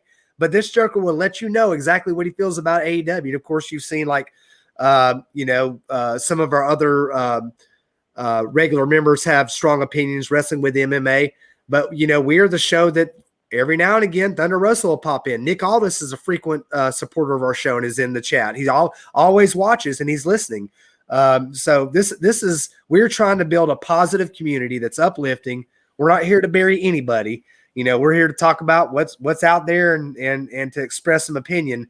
But at the end of the day, we're NWA oriented. That's the truth. Yeah. It's hard. Like if you follow the podcast, especially the podcast right now, or just go back even to the YouTube, we had that NWA emphasis, and it's hard for us not to love the NWA, just especially for Nick Aldis has been on the show multiple times. Thunder Rosa has been here, jumps in the chat from time to time. Both of them do. And so Nick Aldis and Thunder Rosa have been so good to us, so it's hard for us not to love them. Zicky Dice has been on the show, Trevor Murdoch, just a number of these people. Danny Limelight. We had Danny Limelight just a few weeks ago. I want to get Danny Limelight back. I feel like that dude's ready to blow up. He's ready to do something. So it's hard for us not to love the NWA and what they bring to the table. And so anyway, there always is that love, but we try to cover everything. We try to cover everything relevant in the culture of professional wrestling, and so that's what we're trying to do now. We think it opens up everything more, and if we can bring some light to the NWA through having the discussion about everything else, I think that's where our head's at right now. But anyway, I guess that's going to be it for tonight, folks. We've gone long enough. We've been here since 8 something. So it's Ate audience. something. Yeah, you guys have been. I love Roxas said, "Who's that?" Britt Baker talking about Danny. That was awesome. I think with Danny Lila, her thing was like, "That's not a real person." Like, that's not a real. You didn't beat them. But anyway, all right. Thank you guys so much for hanging out with us. Yeah, Brian Rosa even pointed out the guy who loves his fans has been on the show, of course, referring to David Marquez. And so it's good to we're grateful for every guest we've had, but most importantly, we're grateful to every single one of you who tunes in the chat room. We love having the interaction with you, especially we love everybody who's watching, not especially, but we also love everybody who's watching and not participating in the chat room. And if you're not participating in the chat room, don't be shy, jump in and jump on the Discord at TIPW Show is the Twitter, Instagram, everywhere, and through there you can find a link to the Discord and come hang out with us or just DM us, whatever. You can see all our Twitter handles. These are all our handles on everything. At Hey It's Will, at This Is Dr. Stinson, and at This Is Gary Horn. You can visit nwafam.com to get merch. nwafam.com/shop. You can go there and check it out. Will has designed some amazing merch, and it's not just that because it's our merch. It's legitimately cool wrestling merch. We think you'll dig it. But make sure you subscribe. And you can hit the little bell icon. It'll alert you every single time we go live. Fellas, you have anything to add before we wrap this thing up? No, just looking forward to 2021, man. 2020 was tough, man. We started out with high expectations for the year, and very soon into it, you know, Gary and I were actually at the power taping the day that Kobe Bryant was killed. And we were like, gosh, man, this is just a terrible start to the year. And little did we know what was coming, that, you know, that COVID was crazy to think about. Yeah. Yeah, man. I mean, we actually ran into each other in the bathroom, dude. And hung out. Don't act like it was weird, Will. We were just sharing a stall. And you know, that was one of the coolest days, man. We met Maureen Tracy, and that's the first time I'd met Maureen in person. And that night was like the night that I began my Twitter presence because of a tweet that Maureen Tracy had posted. I got to meet Nick Aldis for the first time in person, and it was just like, it was awesome, man. And finally, and I'd been listening to Gary. Now, you know, I mean, I've said it before, man. I used to work out to Gary Boy in the morning, sweat to him, man, at the gym, working on these guns, you know. And him and Adam Rotella were doing a great job. He and Adam were doing the show, and they did such a fantastic job, and I enjoyed it. And who could have known? I mean, 2020 was such a hard year, but it was a great year too, because I got to meet my boys, got to become part of this fantastic community. And I'm just really looking forward to 2021, man. Just January the 16th, Nick Aldis defends the championship belt quicker than he did in 2020. It was, I think, January the 21st was the first NWA title defense in 2020. Only 16 days into it, he's going to be defending the belt in Omaha, Nebraska. I'd like to get there. I might be there. We'll see if the budget can account for it, you know. But I just got high aspirations for this year. This is our first show of the year. I'm looking forward to spending a lot of time with you guys, getting to know each of you, meeting you in person, maybe getting back to the power tapings, and I'm hoping 2021 is going to be awesome. Want to give a shout out to Brian Rosa, you and your wife. Thank you so much. 640 subscribers now. Yeah, guys, it would be awesome if you share this out. Tell people to join the YouTube. Give people, anybody you can, sign up for multiple accounts on YouTube and subscribe, or tell your friends and family, even if they don't ever want to watch it, just tell them to subscribe. It would be so helpful to us. Once we hit 1,000 subscribers, just to be blunt with you, it monetizes the channel. So immediately right then, the ads that play before and after videos, any of that stuff that relates to our stuff, we get a percentage of that. And so it's super helpful to us to keep this thing going and pay for things like this StreamYard thing that we're using right now to broadcast to you. So we would be grateful to you if you could to share that out. We're thankful to the Rosas for doing that. It's really, really cool of them to be a part of this. Will, anything you wanted to throw in there? Nope, just thanks to everyone for joining. And yeah, I mean, I echo Rob's sentiments about 2021, and hope we can get back to some semblance of normalcy when it comes to all this kind of stuff. But one thing that will remain is pro wrestling, the greatest sport on the planet. And so we're going to be here at least twice a week to talk about it. So thanks for joining, and we'll see you next time. Yeah, absolutely. Grateful for all of you. Rock says, Mad G27NY, thank you so much for hanging out with us for your first time. We hope to see you here again on Wednesday night on YouTube. We're going to be watching MLW Kings of Coliseum. That's going to be taking place. We're going to be doing a live watch. We're going to be doing a recap show. We're going to talk to all of you, get your opinions. We're excited to talk about it. Our first MLW show as a fam. We're just going to hang out and watch MLW. I'm excited for it. So that's on Wednesday night. Make sure you tune in. But until next time, you guys